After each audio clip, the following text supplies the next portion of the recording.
அப்போஸ்தலர் நடபடிகள் 2ஆம் அதிகாரம் 1வது வசனத்தை வாசிங்க.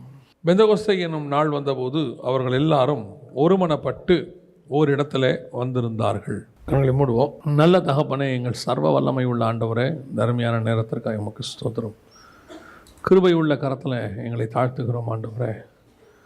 மகிமையின் தேவன் இம்மட்டும் எங்களை நடத்தி கொண்டு வருகிற தயவுக்காக உமக்கு நன்றி அப்பா. தேவனாகிய கர்த்தர் எங்களுக்கு தந்திருக்கிற நல்ல சந்தர்ப்பங்களுக்காக, வேத வார்த்தைகளுக்காக, வசனத்துக்காக உமக்கு நன்றி ஆண்டவரே. கிருபை உள்ள கரத்தில் எங்களை தாழ்த்துகிறோம். இப்பொழுதும் நீர் எங்களோடு கூட பேசுவீராக, இடைபடுவீராக. எங்கள் ஆண்டவர் இயேசுவின் நாமத்தில் பிதாவே, அல்லேலூயா. நாம் இந்த வசனத்திலிருந்து ஒரு சில காரியங்கள் தியானிக்க போகிறோம். அப்போஸ்தலர் நடபடிகள் 2ஆம் அதிகாரம் 1வது வசனம். பெந்தகோஸ்தே என்னும் நாள் வந்தபோது அவர்கள் எல்லாரும் ஒருமனப்பட்டு ஓரிடத்துல வந்திருந்தார்கள். இன்றைக்கி என்ன நம்ம பார்க்க போகிறோம் அப்படின்னா, இந்த எழுப்புதல் அப்படின்னு சொல்லக்கூடியதான சில காரியங்கள் பரவலாக பேசப்பட்டு கொண்டே இருக்கிறது. ஒரு சிலர் எழுப்புதல் இல்லை அப்படின்னு சொல்கிறாங்க, ரிவைவல் அப்படின்னு இல்லைன்றாங்க. ஒரு சிலர் எழுப்புதல் இருக்குது அப்படிங்கிறாங்க. ஒரு சிலர் எழுப்புதலுங்கிற வார்த்தையே வேதாகமத்தில் இல்லைங்கிறாங்க. யாத்திராகமத்தின் புஸ்தகத்தில் அப்படி ஒரு வார்த்தை இருக்குதுன்னு சொல்கிறாங்க. எப்படியோ இந்த எழுப்புதல் என்பது என்ன, முதல்ல எழுப்புதல்னால் என்ன அப்படின்னா, ஒரு பெரிய கூட்டம் தேவனை விட்டு தூரம் போய் கொண்டு இருக்கும் பொழுது, அல்லது ஜனங்கள் இருளில் இருக்கும் பொழுது ஒரு பெரிய கூட்டம் தேவன் பக்கமாக திரும்புவது. அதாவது வெறும் க்ரௌட் அல்ல, வெறும் க்ரௌடை பற்றி ஆண்டவர் பேசலை. அப்படி பார்த்தா இயேசு கிறிஸ்துக்கிட்ட 5000 பேர் அப்பயே வந்துட்டாங்க. க்ரௌட் அல்ல, ஸ்பிரிச்சுவலி, ஆவிக்குரிய விதத்தில். இன்றைக்கி என்னென்னா, ரிவைவல் அப்படின்னா கூட்டம் அப்படின்ற மாதிரி ஒரு எண்ணம் வந்துருச்சு. அதை தான் நிறைய பேர் ரிவைவல்னு நினைக்கிறாங்க. ஆனால் உண்மையிலேயே எழுப்புதல்னால் என்ன அப்படின்னா, ஸ்பிரிச்சுவலி உங்களுக்குள்ள ஒரு எழுப்புதல் வரணும். படுத்திருக்கிற செத்திருக்கிறதான உங்களுடைய ஆத்மாவானது உயிர்ப்பிக்கப்பட வேண்டும், அல்லது படுத்திருக்கிறதான ஒரு சபையானது மீண்டும் எழும்ப வேண்டும். இப்போ இயேசு கிறிஸ்து வர்றதுக்கு முன்னாடி 400 வருஷம் இருண்ட காலம்னு நம்ம சொல்கிறோம். ஒரு உதாரணத்துக்கு சொன்னால் மல்கியாலேருந்து மத்திய வரைக்கும். என்ன காரணம்னா, கர்த்தருடைய வார்த்தை இல்லை, அப்புறம் கர்த்தருடைய ஒரு வெளிப்பாடு இல்லை, ஊழியக்காரங்க தீர்க்கதரிசிகள் மூலமாக கர்த்தர் திருவுளம் பற்றலை. அப்படி இருக்கும்போது இருளில் இருக்கிற ஜனங்கள் பெரிய வெளிச்சத்தை கண்டார்கள். இயேசு கிறிஸ்து உள்ள நுழைகிறார். அவர் நுழைஞ்சு ஒரு 20-30 வருஷத்துக்குள்ளே மிகப்பெரியதான ஒரு பெரிய மாற்றம் வருது. எருசலேமில் போய் அவங்க தங்கியிருக்கு சொல்கிறாரு. அந்த வசனம் நம்ம வாசித்தோம். ஒரு எழுப்புதல் வருது. ஆனால் இந்த எழுப்புதல்னு சொல்லக்கூடிய இந்த காரியம் ஏன் இயேசு இருக்கும்போது வரல? எழுப்புதல் இயேசு இருக்கும்போதே வந்திருக்கணும், பெரிய லெவலில் என்ன செஞ்சுருக்கணும், வந்திருக்கணும். ஆனால் இயேசு இருக்கும்போது ஏன் வரல? சிலர் என்ன சொல்கிறாங்கன்னா, பரிசுத்த ஆவியானவர் ஊற்றப்பட்ட பிறகு தான் என்ன வரும், எழுப்புதல் வரும் அப்படின்னு பார்க்குறோம். ஆனால் இயேசு கிறிஸ்துவின்கிட்ட பரிசுத்த ஆவியானவர் தான் உண்டானார். பரிசுத்த ஆவியானவரால் தான் இயேசு கிறிஸ்துவே உண்டாயிருக்கிறாரு. பரிசுத்த ஆவியானவர் இயேசுவின் மேல் இறங்கினார் நம்ம வாசிக்கிறோம். இந்த எழுப்புதல் அப்படிங்கிற ஒரு விஷயம் ஏன் அந்த காலகட்டத்தில், கிட்டத்தட்ட ஒரு 3.5 வருஷம்னு வச்சுக்கோங்களேன், அப்போ வராமல் இயேசு கிறிஸ்து சொல்கிறாரு, நீங்கள் போய் எருசலேமிலே தங்கி இருங்கள், பரிசுத்த ஆவி உங்களிடத்தில் வருகிற வரைக்கும் எருசலேமிலே தங்கி இருங்கள், அப்பொழுது நீங்கள் பூமி அனைத்துக்கும் சாட்சிகளாக இருப்பீர்கள் அப்படின்னு. அப்போ இந்த எழுப்புதலுக்கும் இவங்க தங்கி இருக்கிற ஒரு விஷயத்துக்கும் ஏதோ கொஞ்சம் சம்மந்தம் இருக்குது. பரிசுத்த ஆவி இவங்ககிட்ட வரத்துக்கும். பரிசுத்த ஆவியானவர் வந்தால் தான் ரிவைவல், அதில் எந்த மாற்ற கருத்துமே இல்லை. ஏன்னா யோவேல் புஸ்தகம் தெளிவாக சொல்லுது, மாம்சமான யாவர் மேலும் என் ஆவியை ஊற்றுவேன். பரிசுத்த ஆவியானவர் இல்லாமல் ரிவைவல் இல்லை. ஆனால் பரிசுத்த ஆவியானவர் வந்தும் ரிவைவல் வராமல் இருக்கும். இப்போ மார்ட்டின் லூத்தருடைய காலத்திலிருந்து 1512 அந்த காலகட்டம்னு வச்சுக்கோங்களேன். அந்த காலகட்டத்திலிருந்து பெந்தகோஸ்தே ரிவைவல்னு நம்ம சொல்லக்கூடிய 1906 அசுசா ஸ்ட்ரீட், இந்த இடைப்பட்ட 400 வருஷம் ரிவைவலே கிடையாது. அப்படியே கொஞ்சம் கொஞ்சமாக அப்படியே இருண்ட காலம் மாதிரி ஆகிப்போச்சு. திடீர்னு 1906 ஒரு ரிவைவல் வருது. ஒரு உலகம் அனைக்கும் அப்போஸ்தலிக் ஃபெய்த்லேருந்து ஆரம்பிக்குது, உலகம் அனைத்தும் போகுது. இப்போ தான் இப்போ இருக்க சபைகள் 120 வருஷமாக அந்த ரிவைவலில் வந்தது தான் இது எல்லாமே. ஸோ அப்படி இருக்கும்போது பரிசுத்தாவி இருந்தும் இருண்ட காலம் இருக்கிறது. பரிசுத்தாவி இருந்தும் அவங்களுக்கு என்ன இல்லை, ஒரு ரிவைவல் வராமல் இருக்குது. இப்போ பாருங்கள், சாமுவேல் புஸ்தகத்தில் நம்ம வாசிக்கிறோம் இல்லையா, அக்காலத்திலே கர்த்தருடைய வார்த்தை அபூர்வமாக இருந்தது, பிரதட்சணமான தரிசனம் இல்லை, இதெல்லாம் இருக்குது. அப்போது பரிசுத்தாவியாக ஒன்று இருக்கணும். ரிவைவலுக்கு அவர் தான் மெயின் ஃபஸ்ட், அதில் எந்த மாற்று கருத்தும் இல்லை. அவர் இருந்தாலும் வேறு சில குவாலிட்டிஸும் தேவைப்படுது ரிவைவலுக்கு. புரியுதா? இப்போ இயேசு கிறிஸ்துவோடு கூட 12 சீஷர்கள் இருந்தாங்க. இயேசு பரிசுத்தாவியில் நிரம்பி இருந்தார், பரிசுத்தாவியிலேயே உண்டாகி இருந்தார். ஆனால் அப்போ என்ன வரல, அங்கே ஒரு ரிவைவல் வராமல் இருந்தது. அப்போ ஏன் அந்த ரிவைவல் வரல அப்படின்னு சொல்லி பார்த்தபோது, மிக முக்கியமாக அந்த இடத்துல சொல்லப்படுகிற இன்னொரு மிக முக்கியமான விஷயம், எழுப்புதலுக்கு தேவையான மிக முக்கியமான இன்னொரு விஷயம் என்ன அப்படின்னா, அந்த 2ஆம் அதிகாரம் 1ஆம் வசனம் நீங்கள் வாசிங்க இல்லையா, பெந்தகோஸ்தை என்னும் நாள் வந்தபோது அவர்கள் எல்லோரும் ஒருமனப்பட்டு, இந்த ஒரு மனம் அப்படிங்கிற ஒரு விஷயம் வந்தால்தான் எதையுமே கர்த்தர் பூமியில் செய்ய முடியும். புரியுதா? 2 பேர் 3 பேர் நாமத்தினாலே கூடினால் அங்கே வருவேன்.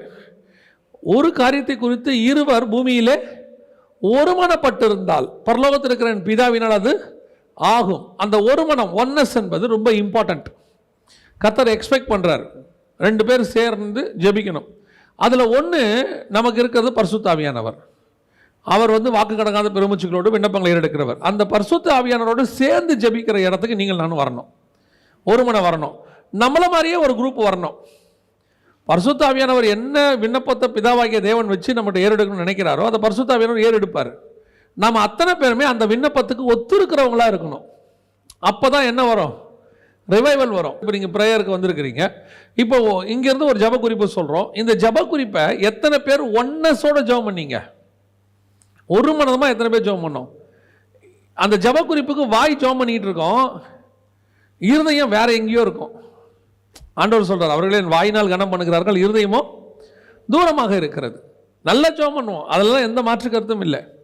அதாவது தமிழ்நாட்டில் பிரேயருக்கு குறைச்சல் கிடையாது, பிரேயருக்கு குறைச்சலே கிடையாது.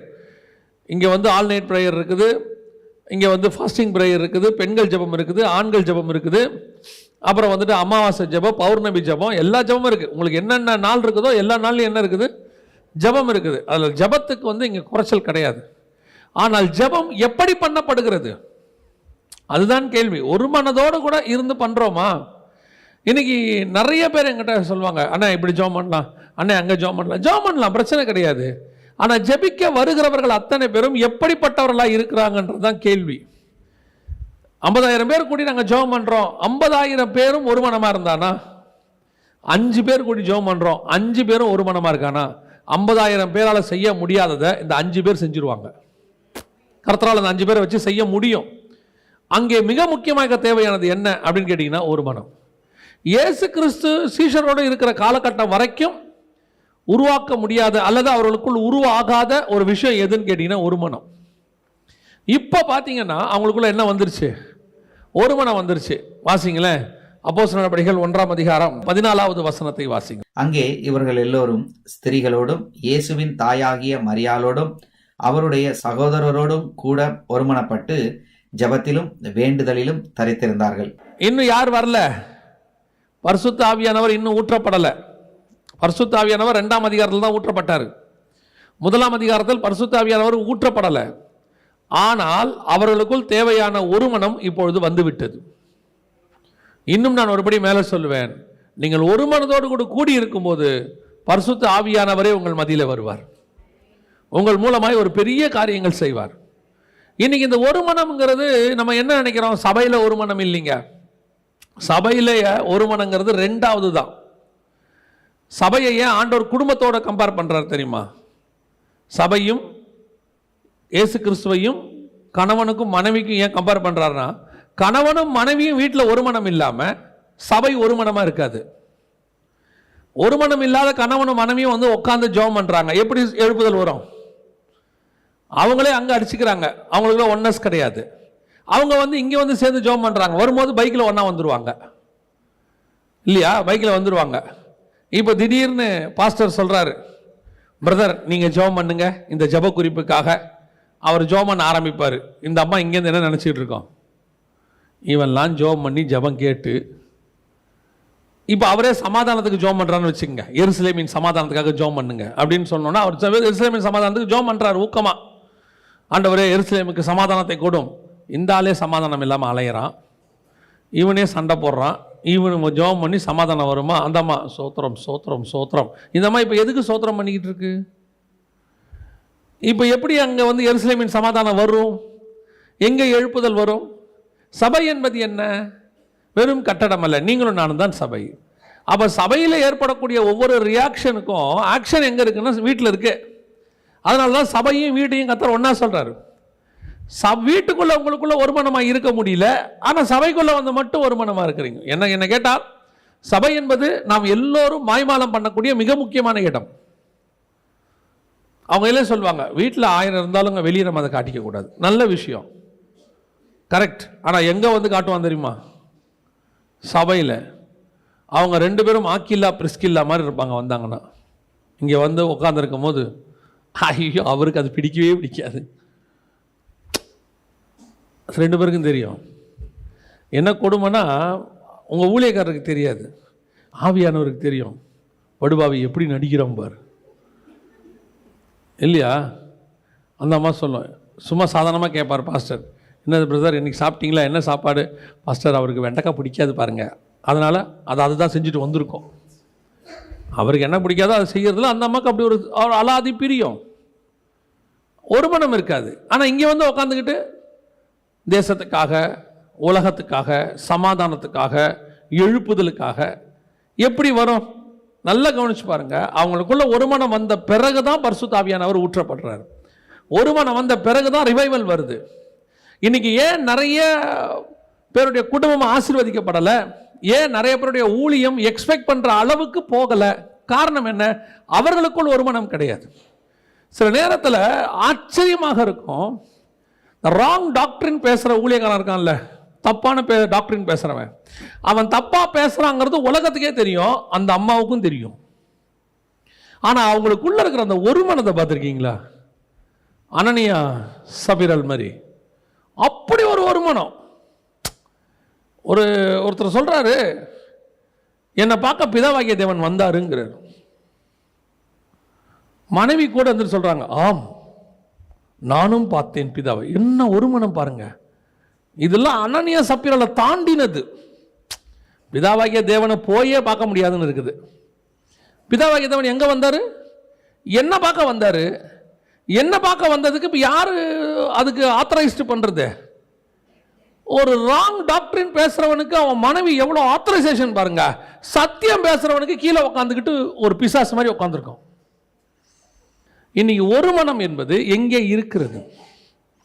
இப்போ பாருங்க, அப்போஸ்தலர் நடபடிகள், இப்போ ஏதோ பரிசுத்த ஆவியானவர் ஊற்றப்பட்ட அன்னைக்கு மட்டும்தான் அவங்களுக்கு ஒரு மனம் வந்ததுன்னு அர்த்தம் இல்லை. 2ஆம் அதிகாரம் அப்போஸ்தலர் நடபடிகள் 46வது வசனத்தை வாசிங்கள்.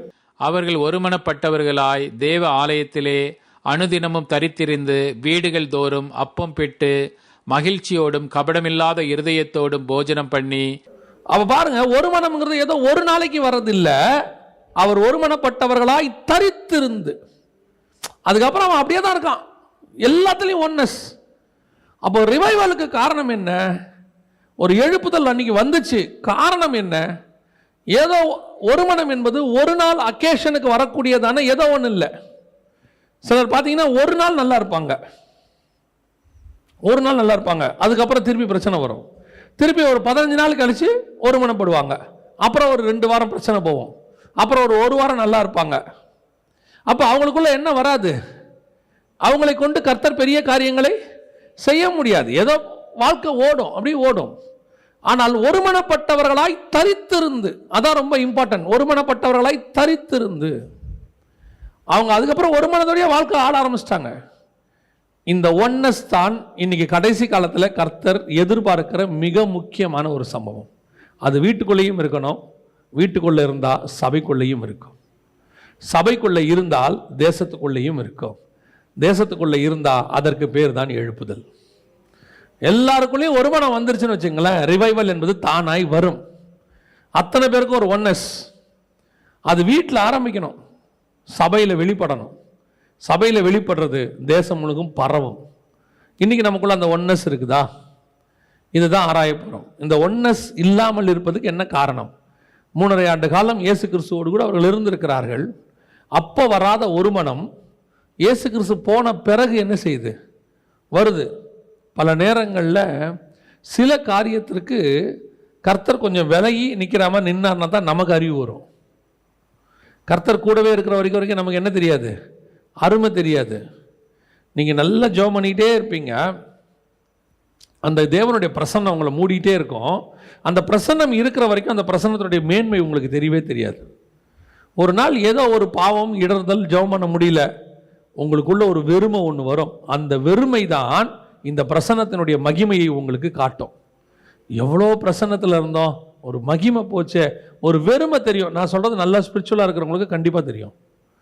நீங்கள் நல்லா பைபிள் வாசிக்கிட்டு ஒரு வெளிப்பாடோடு இருங்க, திடீர்னு பைபிள் வாசிக்கும் போது ஒன்றுமே இல்லை, ஒரு வெளிப்பாடே இல்லை அப்படின்னா உங்களுக்குள்ள ஒரு வெறுமை ஒன்று வரும். அதாவது தேவன் கொஞ்சம் அந்த வெறுமையை கொடுக்கும்போது தான் இதனுடைய மேன்மை தெரியும். சார் எப்படி இருந்திருக்கு, நம்ம மிஸ் பண்ணிட்டோமே அப்படின்னு. நம்ம ஊரில் பழமொழி சாதாரணமாக சொல்லுவாங்க, நிழலின் நன்மை எங்கே தான் தெரியும், வெயிலில் தான் தெரியும். ஒரு மரத்தை வச்சிருக்கும் போது அதோடைய மேன்மை தெரியாது, வெட்டியாச்சு அப்படின்னு சொன்னால் வெயில் வரும்போது அந்த மரத்தோடைய மேன்மை எல்லாருக்கும் நல்லா தெரியும். இதே மாதிரி தான் இந்த ஒரு மனம் என்று சொல்லக்கூடியதான இந்த விஷயத்தை அவங்க எப்போ இயேசு இருக்கும்போது கற்றுக்கொள்ளவில்லை, இயேசு இல்லாத போது அவர்கள் கற்றுக்கொண்டார்கள். அவர் இயேசு எடுத்துக்கொள்ளப்பட்ட பிறகு அவர்களுக்குள் அந்த ஒரு மனம் தானாய் வருகிறது. இயேசு இருக்கும்போது ஏன் அவங்களுக்குள்ள ஒரு மனம் வரல, வராமல் போனதுக்கு என்ன காரணம், அதைத்தான் நாம் இன்னைக்கு பார்க்க போகிறோம். ஒரு சில காரியங்களை மாத்திரம் பார்க்க போகிறோம். முதலாவதாக அவர்களுக்குள் ஒரு மனம் வராமல் போனதுக்கு காரணம் என்ன? வாசியுங்கள். மத்தேயு எழுதின சுவிசேஷம் 19ஆம் அதிகாரம் 27வது வசனத்தை வாசி. அப்பொழுது பேதுரு அவரை நோக்கி, எல்லாவற்றையும் விட்டு உம்மை பின்பற்றினோமே, எங்களுக்கு என்ன கிடைக்கும் என்றான். இன்னைக்கு ரிவைவலுக்கு மிக முக்கியமாக தடையாக இருக்கக்கூடிய அல்லது ஒரு மனதுக்கு தடையாக இருக்கக்கூடிய மிக முக்கியமான காரணம் எது அப்படின்னு கேட்டீங்கன்னு சொன்னால், ஆண்டவர்கிட்ட ஒரு தேவையோடு கூட வருகிற கூட்டம். நான் சொல்கிறது, இயேசுக்கிட்ட வரும்போது கண்டிப்பாக நம்ம ஒரு தேவையோடு தான் வந்தோம். ஒருத்தருக்கு அந்த தேவை மாறுபடும். அந்த தேவை என்ன செய்யும்? மாறுபடும். ஒரு சிலருக்கு சமாதானம் இல்லை, சூசைட் பண்ணிக்க போனாங்க, கர்த்தர் சமாதானத்தை கொடுத்தாரு, வந்தாங்க. ஒரு சிலர் கடன் தொல்லை, கர்த்தர் அதை மாற்றினாரு, வந்தாங்க. ஒரு சிலருக்கு வியாதி சுகமாக்கினார், வந்தாங்க. ஸோ கர்த்தர்கிட்ட வர்றதுக்கு எல்லாருக்கும் என்ன இருக்குது? ஒரு காரணம் இருக்குது. ஆனால் வந்தாச்சு, எல்லாத்தையும் விட்டுட்டு வந்தாச்சு. வந்த பிறகு இவன் இயேசுவோடு கூட டிராவல் பண்ண ஆரம்பிச்சிட்டான். பேதுரு இயேசு கூட நடக்க ஆரம்பிச்சாச்சு. ஆனால் இவனுக்குள்ள ஒரு எண்ணம் இருந்துக்கிட்டே இருக்குது. என்ன எண்ணம் இருக்குது? எல்லாவற்றையும் விட்டு வந்தோமே, எங்களுக்கு அப்போ ஒரு தேவையோடு கூட கர்த்தரை பின்பற்றுகிற ஒரு கூட்டம். அதாவது ஆண்டவர் உன்னுடைய தேவை என்னவோ அதை கொடுத்து கூப்பிடுறாரு. இப்போ பேதுருக்கு மீன் அங்கே தேவை, கர்த்தர் கொடுத்து கூப்பிட்டாரு. ஆனால் அடுத்த வார்த்தை கர்த்தர் சொன்னார், அவைகளை விட்டு விடு, அதை விட்டுட்டு என் பின்னாடி வா. உன் தேவை என்னவோ அதை நான் தரேன், ஆனால் தேவைக்காக என்னை பின்பற்றாது. எல்லாவற்றையும் விட்டு நான் மட்டும் வேணும்னு என்னை பின்பற்றணும். அவனை கொண்டு தான் கர்த்தர் பெரிய காரியத்தை செய்ய முடியும். ஒரு ஆரம்பத்தில் வந்தது உண்மை, ஆனால் ஒவ்வொரு காலகட்டத்திலும் நம்ம தேவைகள் மாறிக்கிட்டே இருக்குது. ஃபர்ஸ்ட் 10 வருஷம் ஒரு பொருளாதார தேவை, அடுத்த 10 வருஷம் வாழ்க்கை செட்டில் ஆகணும், என் பொண்ணுக்கு ஒரு மாப்பிள்ளை பார்க்கணும், என் பையனுக்கு ஒரு வேலை கிடைக்கணும், வெளிநாட்டுக்கு போகணும், அதை போகணும், இதை போகணும். அடுத்த 10 வருஷம், பாஸ்டர் ஆண்டவர் எங்களை ஒரு குறை இல்லை, எங்கள் குடும்பத்திலே நாங்கள் மட்டும்தான் வாடகை வீட்டில் இருக்கிறோம், எப்படியாவது நாங்கள் ஒரு சொந்த வீடு கட்டிடணும். எங்கள் அக்கா தங்கச்சிங்கெல்லாம் என்னை ஏளனமாக பார்க்குறாங்க எல்லாரும். இப்படி ஒரு 10 வருஷத்துக்கு ஒரு தடவை ஒரு விண்ணப்பம் என்ன இருக்குது, இருந்துகிட்டே இருக்குது. அடுத்து எப்படியாவது ஒரு பேரப்பிள்ளையை பார்த்துடுறோம் பாஸ்டர், என் பிள்ளைக்கு இப்போ கல்யாணம் ஆயிடுச்சு, குழந்தை பிறக்கலை, அந்த பேரப்பிள்ளையை மடியில் வச்சு பார்க்க வேண்டாமா, கர்த்தர் எனக்கு அதான். அப்புறம் அடுத்த 10 வருஷம் பாஸ்டர் எப்படியாவது நல்லபடியாக உங்கள் கையால் எனக்கு ஒரு அடக்காராதனை பண்ணிடணும். அப்படின்னா என்ன அர்த்தம்னா, அந்த அம்மா சாகிற வரைக்கும் இவர் வருகையில் கூட போகக்கூடாது, இருந்து அந்த அம்மாவை அனுப்பிட்டு தான் என்ன செய்யணும், போகணும். ஏதாவது ஒரு தேவை இருந்துக்கிட்டே என்ன செய்யுது இருக்கு. 10 வருஷத்துக்கு ஒரு தடவை அது ஊழியக்காரனுக்கு மாறும், விசுவாசிக்கு மாறும். ஒவ்வொரு ஊழியக்காரனுக்கும் 10 வருஷத்துக்கு ஒரு தேவை மாறுது. ஒவ்வொரு விசுவாசிக்கும் 10 வருஷத்துக்கு ஒரு தேவை மாறுது. அப்போ கர்த்தரை நான் பின்பற்றுகிற போது ஏதோ ஒரு பெட்டிஷனை கையில் வச்சுக்கிட்டே தான் போகிறேன். நல்லா கவனிச்சு பார்த்தீங்களா? ஏதாவது ஒரு ஆள் கோட்டை வாசலில் நிற்கிறான்னா அவன் கையில் என்ன இருக்கும்? மேக்சிமம் பெட்டிஷன் தான் இருக்கும். ஒரு சிலர் மட்டும்தான் எப்படியாவது ஒரு முகத்தை பார்க்கணும்னு நிற்கிறவன் இருப்பான். முதலமைச்சரையோ அல்லது சினிமா நடிகனையோ பார்க்க நிற்கிறவங்கள ஒரு குரூப் முகத்தை மட்டும் பார்த்தான்னு நிற்கிற ஒரு குரூப் இருக்கு. ஒரு குரூப் தேவையோடு கூட நிற்கும். ஆண்டவர்கிட்ட பேதுரு இத்தனை வருஷம் ஃபாலோ பண்ணிட்டாரு. ஃபாலோ பண்ணிட்டு வரும்போது இத்தனைக்கும் இயேசு எருசலேமுக்கு சமீபமாக போயிட்டார். அடுத்து அவர் உள்ள எருசலேமுக்குள்ள பாட அனுபவிக்க போகணும். அப்போ கேட்குறான் இயேசுவை பார்த்து, எல்லாவற்றையும் விட்டு பின்பற்றினோமே, எங்களுக்கு என்ன கிடைக்கும்? இந்த என்ன கிடைக்கும்னு கேட்குறவனை வச்சு எதுவுமே செய்ய முடியாது. ஆண்டவர்கிட்ட தேவையோடு கூட நிறைய பேர்கிட்ட இன்னைக்கு என்ன ஒரு நோக்கம் இருக்குன்னா, ஆண்டவரை நான் ஒரு வேலை பார்த்துக்கிட்டு இருந்தேன், ஊழியத்துக்கு வரவங்க வேலை பார்த்துக்கிட்டு இருந்தேன், அந்த வேலையை விட்டுட்டு ஆண்டவர் என்ன ஊழியத்துக்கு வர சொன்னார். கரெக்ட். இவங்களும் தியாகத்தோடு என்ன செஞ்சுறாங்க, ஊழியத்துக்கு வந்துடுறாங்க. வந்துட்டு இப்போ என்ன பண்ணுறாங்க, அங்கே எதை நான் வேலை பார்த்துருந்தா என்ன கிடைச்சிருக்குமோ அது எனக்கு எங்கே வேணும், இங்கே வேணும். அப்படின்னா இவங்க என்ன பண்ணியிருக்கிறாங்கன்னா ஆல்டர்னேட் வேலை மாற்றி இருக்கிறாங்க, ஆல்டர்னேட் ஊழியம் மாற்றி இருக்கிறாங்க. வேலைக்கு பதிலாக ஊழியத்துக்கு வந்திருக்காங்க, அவ்வளோதான். இவங்களுடைய மைண்டு ஊழியத்துக்கு வரல. ஊழியம் என்பது வேறு. நீங்கள் வேலை பார்ப்பது சர்வை பண்ணுறதுக்காக, வாழ்றதுக்காக. நீங்கள் ஊழியம் பண்ணுவது சாவதற்காக, நித்திய ஜீவனை சுதந்திரிப்பதற்காக. நித்திய ஜீவனை சுதந்திரிக்கணும்னா இந்த ஜீவன் சாகணும். என்னை நான் சிலுவையில் அறைந்திருக்கிறேன், இது செத்தாதான் நித்திய ஜீவன். அப்போ ஊழியம் என்பது சாவது, வேலை என்பது உலக வேலை என்பது வாழ்வது. நீ வாழ்றதுக்காக. அந்த உலக வேலை பார்க்குறவன்லாம் பாருங்க, மாசம் மாசம் சம்பாதிப்பாங்க.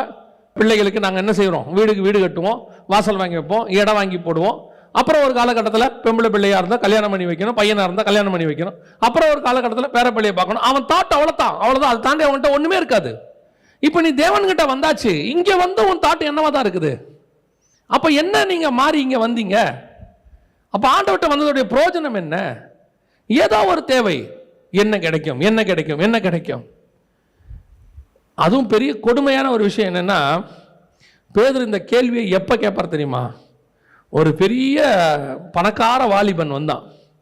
வந்துட்டு அவன் ஆஸ்தி மிகுதியாக இருந்தபடியினாலே என்ன பண்ணுறான், அவன் துக்கத்தோடு கூட திரும்பி போயிட்டான்.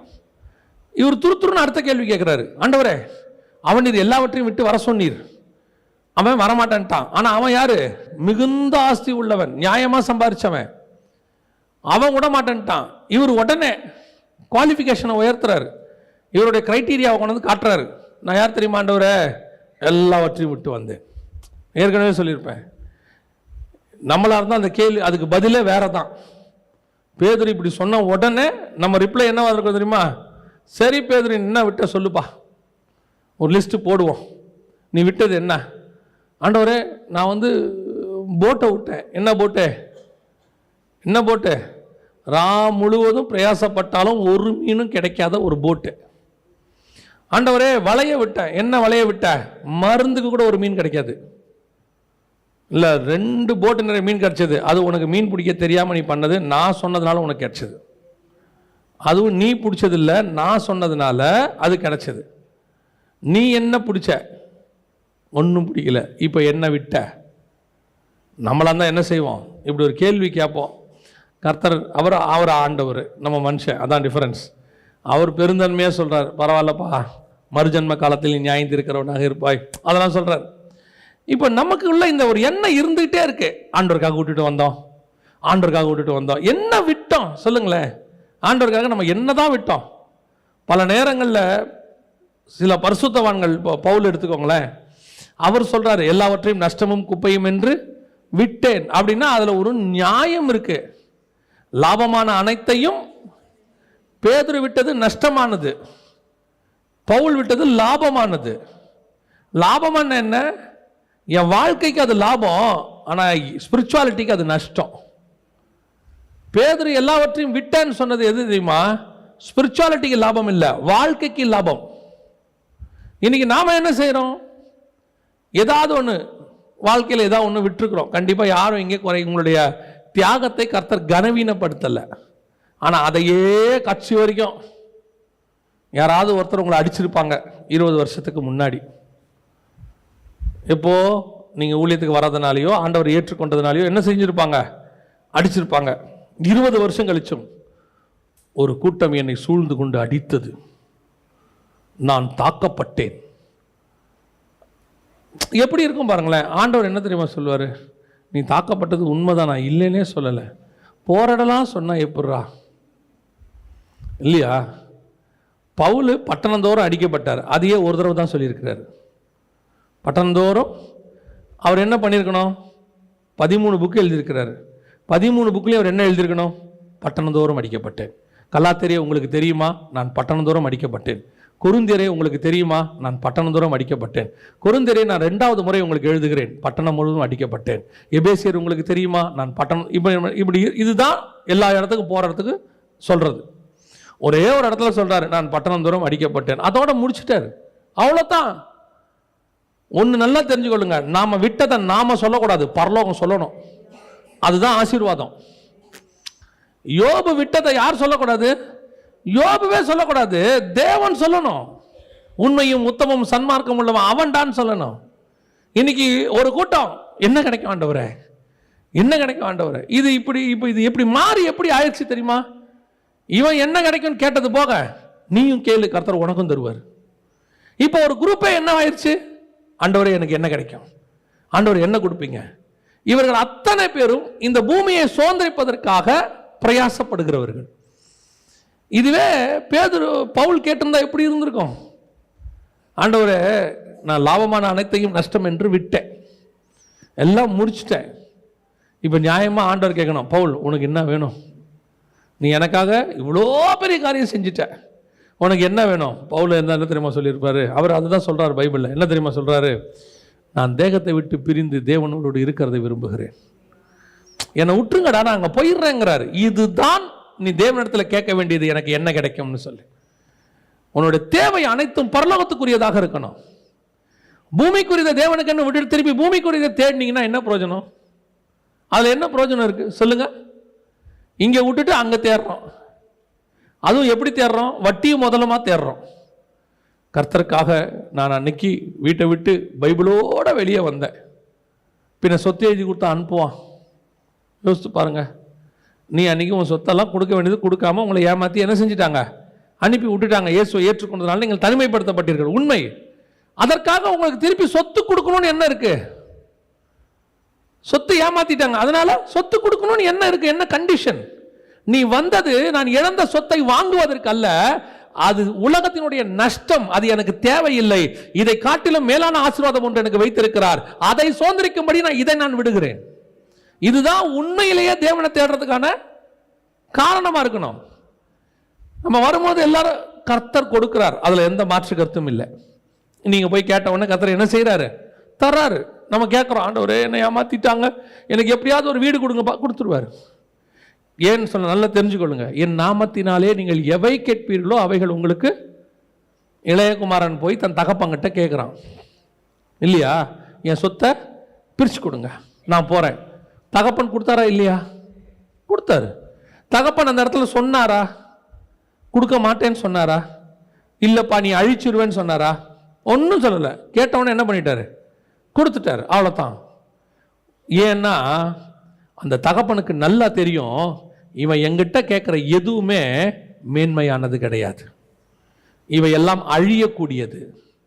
இவனுக்கு இன்னும் எது தெரியல, அப்பா இந்த சொத்து இல்லைப்பா, சொத்தை விட மேலான நீங்க தான் எனக்கு வேணும்னு அவனுக்கு தெரியல.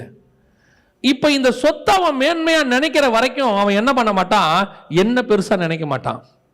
அப்ப இந்த சொத்து அழிஞ்சிருச்சுன்னா கண்டிப்பா அவனுக்கு என்ன தெரியும், எங்க அப்பாவுடைய அன்பு தான் எனக்கு மேன்மையானதுன்னு. அவன் கேட்ட உடனே பிரிச்சு கொடுத்துட்டாரு, போடா எடுத்துட்டு போ. இப்போ மற்றவனுக்கு என்ன தோணும், என்னங்க நம்மளா இருந்தால் அட்வைஸ் பண்ணுவோம், என்னங்க அவன் அழிப்பான்னு தெரியும், அவங்க கையில் கொடுக்குறீங்களே. இவர் சொல்வார், எனக்கும் தான் தெரியும், எனக்கு தெரியாதா அவன் அழிப்பான்னு. அவன் கேட்கறதே அழிக்கிறதுக்கு தான் ஏன் கேட்குறான், அதுக்கு தான் ஏன் கொடுத்தேன் போ. ஒரு நாள் கரெக்டாக தகப்பன் நினைத்தது நடந்தது, சொத்தெல்லாம் அழிந்தது. அழியும் போது தகப்பன் ஞாபகம் வந்தது, இந்த சொத்து அல்ல என் தகப்பன். இன்னைக்கு நிறைய பேர் உங்களுக்கு சொல்லி கொடுக்குறான் இல்லையா, கிளைம் பண்ணு, கேளு, உனக்கு ஆண்டவர் வந்து பென்ஸ் கார் கொடுப்பாரு, BMW கொடுப்பாரு, உனக்கு லேண்டு கொடுப்பாரு, வீடு கொடுப்பாரு. கரெக்ட், நாங்கள் இல்லவே சொல்லலை, கர்த்தர் கொடுப்பார். நீ ஃப்ளைட்டு கேளியா, கொடுப்பாரு, நாங்களும் இல்லைன்னு சொல்லவே இல்லை. நீ கேட்கறதெல்லாம் இளையகுமாரன் தகப்பன்ட்ட கேட்டதை கேட்டுக்கிட்டு இருக்கிற, உனக்கு இன்னும் தகப்பன் யாருன்னு தெரியல. உன் தகப்பனுடைய வீடு என்னன்னு தெரியல உனக்கு. உன் தகப்பன் வீட்டை விட்டுட்டு எவ்வளவு சொத்தை வாங்கிட்டு நீ வெளியே போனாலும் அது அழிந்து விடும். உன் தகப்பன் வீட்டுக்குள்ள இருக்கும் போதுதான் உனக்கு மேன்மை. நீ கேட்கறது எல்லாமே உலகத்துல அழிவுக்கானது. உன் தகப்பனை உனக்கு கொடுக்குறாரு, நீ என்ன சொல்ற பாத்தீங்களா, நாங்க கிளைம் பண்ணோம், நாங்க கேட்டோம், கிருபையின் உபதேசம் கேட்டோம், எங்களை என்ன செஞ்சோம், பெற்றுக்கொண்டோம். நீங்க தான் ஒன்று வேணாம் ஒன்று வேணாம் ஒன்று வேணான்னு சொல்றீங்க. பைபிளில் வேணும், உலகத்தில் உள்ளது வேணும்னு சொன்ன ஆள் யாரு? ஆனால் நீங்கள் தான் வேணும்னு சொன்னவன் தான் பைபிளில் ஹீரோவாக இருக்கிறான். அவ்வளோ பெரிய பரிவாரத்தை வச்சுக்கிட்டு இருக்கிற ஆபிரகாம் சொல்றாரு, அதை எல்லாம் அதிலும் மேன்மையான பரமதேசத்தையே நாடினான். அவ்வளோ பெரிய இரு பரிவாரங்களை வச்சிருந்த யாக்கோபு சொல்றாரு, ஆண்டவரே எவ்வளோ பெரிய ஆசீர்வாதம் ஆண்டவரே, எல்லாம் சூப்பர், இரு பெரும் பரிவாரங்கள், ஓகே என்ன வேணும் யாக்கோபு, ஆசீர்வதிங்க. அப்போ இதெல்லாம் என்ன? எனக்கு தெரியும் இதெல்லாம் ஆசீர்வாதம் இல்லைன்னு. ஒட்டகம், கழுதை, ஆடு, மாடு எல்லாம் இருக்கு, இதை விட வேற என்ன வேணும் உனக்கு? இவனுக்கு ஏசாவுக்கு கொடுத்தது போக அவ்வளோ கிடக்கு, இன்னும் 12 பசங்களுக்கு பிரித்து கொடுக்குற அளவுக்கு இருக்கு. கோலும் கையுமா போன இரு பெரும் பரிவாரங்கள் எல்லாம் இருக்கு. சரி யாக்கோபு, இன்னைக்கு நைட்டு உனக்கு என்ன வேணும் சொல்லு. என் சொத்தை பாதுகாக்கிறதுக்கு இல்லை. அவன் சொல்றான், என்னை ஆசீர்வதிங்க. என்ன ஆசீர்வதிங்க? நீங்க என்ன ஆசீர்வதிச்சால் ஒழிய உண்மை நான் விட மாட்டேன். ஏற்கனவே இதெல்லாம் ஆசீர்வாதம் இல்லையா? உன் வாயிலிருந்து ஒன்று வரும் பாரிப்ப, நீ இஸ்ரவேல் என்ன பண்ணுவா? இதுதான் ஆசீர்வாதம். ஏன்? நான் வச்சிருந்த சொத்து போயிடும், ஆனா இந்த பேர் எனக்கு போகவே போகாது, நானும் என் சந்ததியும் ஆசீர்வாதமாக இருப்போம். இதுதான் கர்த்தர்ட்ட நீ கேட்க வேண்டியது. எதை கேட்டுக்கிட்டு இருக்கிறோம்? வாழ்க்கையின் அடிப்படை கூட பரலோகத்துக்கு நல்லா தெரியும். உங்களுக்கு என்ன தேவை என்பதை உங்கள் பரமபிதா நன்கு அறிந்திருக்கிறார். சாப்பாட்டிலிருந்து தண்ணியிலிருந்து நீ என்ன சாப்பிடணும், எப்படி சாப்பிடணும் கூட பரலோகம் பார்த்து வச்சிருக்கோம். நீங்கள் பரலோகத்தில் ஃபாலோ பண்ணீங்கன்னா நீங்கள் சாப்பிட வேண்டிய பொருளை உங்கள் கான்சியஸ் இல்லாமே உங்களுக்கு தேவையானதை பரலோகம் கொண்டு வந்து கொடுக்கும். பரலோகத்தால் கூடாத காரியம் ஒன்றும் இல்லை. ஆனால் உன்னுடைய தேவை கர்த்தராக இருக்கணும். என்ன கிடைக்கும்னு கேட்குறவனா வச்சுக்கிட்டு கர்த்தரால் என்ன செய்ய முடியாது? ஒன்றும் செய்ய முடியாது. ரெண்டாவது, இவர்களுக்குள்ள இருந்த இன்னொரு பிரச்சனை என்ன? வாசிங்க, லூக்கா 22:24 வாசிங்க. அன்றியும் தங்களில் எவன் பெரியவனாய் இருப்பான் என்று அவர்களுக்குள்ளே வாக்குவாதம் உண்டாயிற்று. ரெண்டாவது, இவங்களுக்குள்ள இருந்த ஒரு பிரச்சனை என்ன? முதல்ல இவங்களுக்குள்ள இருந்தது தேவைகள், எதிர்கால தேவைகள். அந்த எதிர்கால தேவை நினைக்க நினைக்க ஒரு நாள் வரும், அந்த தேவை கிடைக்கலன்னு கர்த்தரை விட்டு தூரம் போக தொடங்கிடுவாங்க. எதிர்கால தேவைகளை பற்றின ஒரு எண்ணம். ரெண்டாவது, தங்களுக்குள்ளே யார் பெரியவன் என்கிறதான ஒரு எண்ணம். இது ரெண்டாவது, சபைகளுக்குள்ளே இது எல்லா ரூபத்திலும் இருக்கு. யார் பெரியவன் என்பது எல்லா ரூபத்திலும் இருக்கு. படிப்புலையோ அந்தஸ்துலையோ, புரியுதா? படிப்பு, அந்தஸ்து, அழகு, அப்புறம் ஜாதி எல்லாம் சபைக்குள்ள இருக்கு. இல்லை, இதெல்லாம் எதை உண்டாக்குது? ஏற்றத்தாழ்வை உண்டாக்குது. யார் பெரியவன், யார் குறைவு, இது ஒன்று தான். இது ரெண்டாவது, இவங்களுக்குள்ளே ஒருவனம் வராமல் இருப்பதுக்கான தடை. இங்கே சபைக்குள்ளே பொறுத்த வரைக்கும் நல்லா தெரிஞ்சுக்கொள்ளுங்க. சபைக்குள்ளன்னு கூட நான் சொல்லலை, கிறிஸ்துவுக்குள்ளே நான் சொல்றேன். கிறிஸ்துவுக்குள்ளாக இங்கே பெரியவனும் இல்லை, சிறியவனும் இல்லை.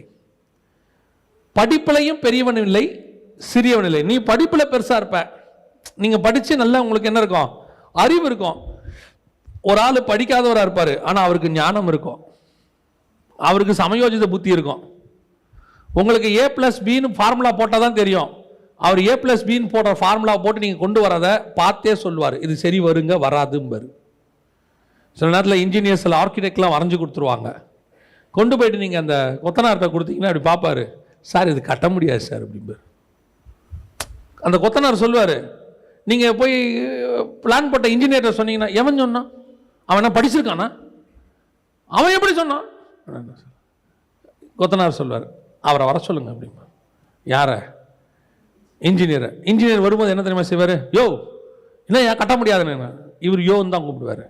ஆனால் அவர் திருப்பி, சார் இங்கே வாங்க சார் வைங்க. உள்கூடு வெளிக்கூடுலாம் பேசுவாங்க அவங்க உட்காந்து, உள்ளுக்குள்ளே எப்படிங்க. கடைசியாக பார்த்தா 10 mm அடி வாங்குவோம். ஓ இதை விட்டுட்டேனா, சரி நான் மாற்றி பிளான் போட்டு கொடுக்குறேன். அவன் இப்போ நினச்சிப்பான், போய அவர் உள்ள நினச்சிப்பாரு. பல நேரத்தில் நாம் எதில் பெரியவன் நினைக்கிறோமோ இன்னொரு விஷயத்தில் அவர் பெரியவராக இருப்பார்.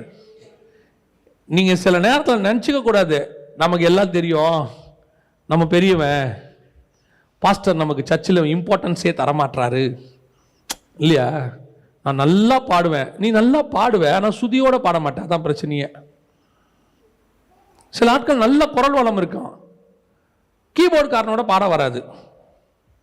புரியுதா? அவனை திட்டிக்கிட்டு இருப்பான். அவன் உள்ளுக்குள்ள திட்டுவான், டே சுதியோட பாடுறா, இது உனக்கு ஏற்ற மாதிரி மாறாதரா, இதுக்கேற்ற மாதிரி தான் நீ மாற முடியும். பல நேரங்களில் இங்கே இருக்கு, உனக்கு ஒரு கிஃப்ட் கர்த்தர் கொடுத்துருக்காருன்னா அவனுக்கு வேற கிஃப்ட் கொடுத்துருக்கிறார். இந்த கிஃப்டை வச்சுக்கிட்டு நான் என்ன பெருசா நினைக்கிறதுக்கு ஒண்ணும் இல்லை. அவ்வளோதான். நம்ம நினச்சிக்கிட்டோம் நம்ம கெனசரேத்து கடல், நம்ம டிராவல் பண்ண கடல், இது என்ன பண்ண போகுதுன்னு சொல்லிட்டு ஆண்டவரே நல்லா படுத்து தூங்குங்க, அக்கறைக்கு போடணும்னு கூப்பிட்றேன். என்ன அதுவும் எப்படி தூங்க வச்ச ஆண்டவரை? தலகாணி கொடுத்து தூங்க வச்சிருக்கான். மனுஷகுமாரனுக்கும் தலை சாய்க்க இடம் இல்லை. இவர் கன்ஃபார்மாக தலகாணி கொண்டு போயிருக்க மாட்டார் இல்லையா? அவரே தலை சாய்க்க இடம் இல்லைங்கிறவர். இப்போ இந்த 12 பேரில் எவனோ ஒருத்தன் தான் என்ன பண்ணியிருக்கான்? சேஃப்டிக்கு வீட்டிலேருந்து தலகாணி எடுத்துன்னு வந்திருக்கிறான். எவ்வளோ ப்ரிப்பேராக வந்திருக்கு. ஏசுநாதர் கூடவே எவ்வளோ ப்ரிப்பேராக வந்திருக்கான் பாருங்க. இப்போ நம்மலாம் போகிறது என்ன? அவ்வளோ ப்ரிப்பேர்டாக. ஒருவேளை ஏர் பில்லோன்னு சொல்லுவாங்க, அது எடுத்துகிட்டு வந்தாலும் தெரியல. ஏன்னா கொண்டு வந்த மாதிரி எங்கேயும் இல்லை. திடீர்னு பார்த்தா அங்கே என்ன இருக்குது? ஆமாம், நல்லா காற்று ஊதி தலையில் படுக்க வச்சு, ஆண்டவரே நல்லா படுங்க. என்னாச்சு? நம்ம கடல் தான், அக்கறைக்கு போடணும்னு எழுப்புறோம். ஆண்டவர் சொல்கிறார், டே நான் கண்ணை மூடி படுத்தேன் தொலைஞ்சேன். என்ன நீங்கள் இப்படி சொல்லிட்டீங்க? நான்லாம் யார் தெரியுமில்ல? இந்த கடல்லையே பிறந்து, கடல்லையே வளர்ந்து, கடல்லையே குளிச்சு, தொப்பக்கட்டீர்னு உள்ளே குடிச்சு வெளியே வர ஆள். ஆண்டவர் சரி படுப்போம். வந்து என்ன தெரியுமா சொன்ன ஆண்டவர்கிட்ட? நாங்கள் எல்லாம் மடிந்து போகிறோமே உமக்கு நானா தூங்க சொன்னேன். அப்படின்னா என்ன அர்த்தம்? இப்போ யோசிச்சு நேரமாக ஏந்திரிச்சு ஏசுனது என்ன தெரியுமா கேட்கணும்? பர் நான் தச்சேன், எனக்கு போட்டு செய்ய தெரியும், போட்டு ஓட்ட தெரியாது, நீங்களே ஓட்டிக்கோங்க அப்படின்னு நான் சொல்லியிருந்தா என்ன? நியாயமாக தானே சொல்லணும். இதில் யார் பெரியவன்? ஆண்டவர் ஒவ்வொருத்தருக்கும் ஒவ்வொன்று கொடுத்துருக்காரு. அது ஒருத்தருக்கு படிப்பு, ஒருத்தருக்கு அனுபவம். நீங்கள் நல்லா பாருங்க, படித்தவன் தான் பணம் ஏமாறுவான். பார்த்துருக்கீங்களா? படித்தவன் தான் பணம் ஏமாறுவான். இந்த படிக்காத ஒரு குரூப் இருக்குல்ல, எவனா வந்து கேட்கணும் இப்படியே பார்க்கும். 2 வார்த்தை தான் அவன் பேசுவான். இந்த விருக்கம் வந்திருக்காருல்ல படிக்காதவர், அவன் போய் சொல்கிறான்டா. அம்மா இந்த படித்தவன் இருக்காமல வெளிநாட்டுக்கு போகிறதுக்கு அவங்க அப்பாட்ட வந்து சொல்லுவார், அப்பா நீங்கள் சும்மா இருங்கப்பா, அவர் 1 லட்ச ரூபா சம்பளம். வேணாம்டா, அவனை ஆளை பார்த்தாலே சரியில்லை பார், படிக்காத ஆள். பல நேரங்களில் கர்த்தர் ஒவ்வொருத்தருக்கும் ஒவ்வொரு கிருபை கொடுத்துருக்கிறார். ஆண்டவர் பூமியில் படைக்கும் போதே படித்தவன் தான் முன்னேறணும், படிக்காதவன்லாம் நடுத்தரில் நிற்கணும்னு கொண்டு வரல.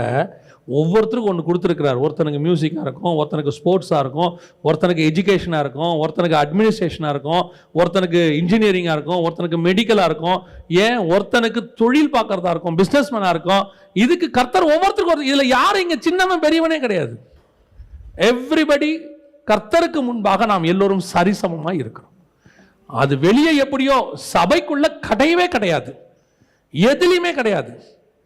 சபைக்குள்ள உட்காந்துக்கிட்டு எனக்கு ஒரு ஊழியக்காரரை தெரியும், அவர் பேசும்போதே எப்படி பேசுவார் தெரியுமா? அவர் செட்டியார் வந்திருக்காரு, அவர் கோனார் வந்திருக்காரு, அவர் நாடார். ரொம்ப இது என்ன சபைக்குள்ள என்ன? இன்னும் பழையவைகள் எல்லாம் இன்னும் என்ன செய்யல, ஒளிஞ்சு போகல.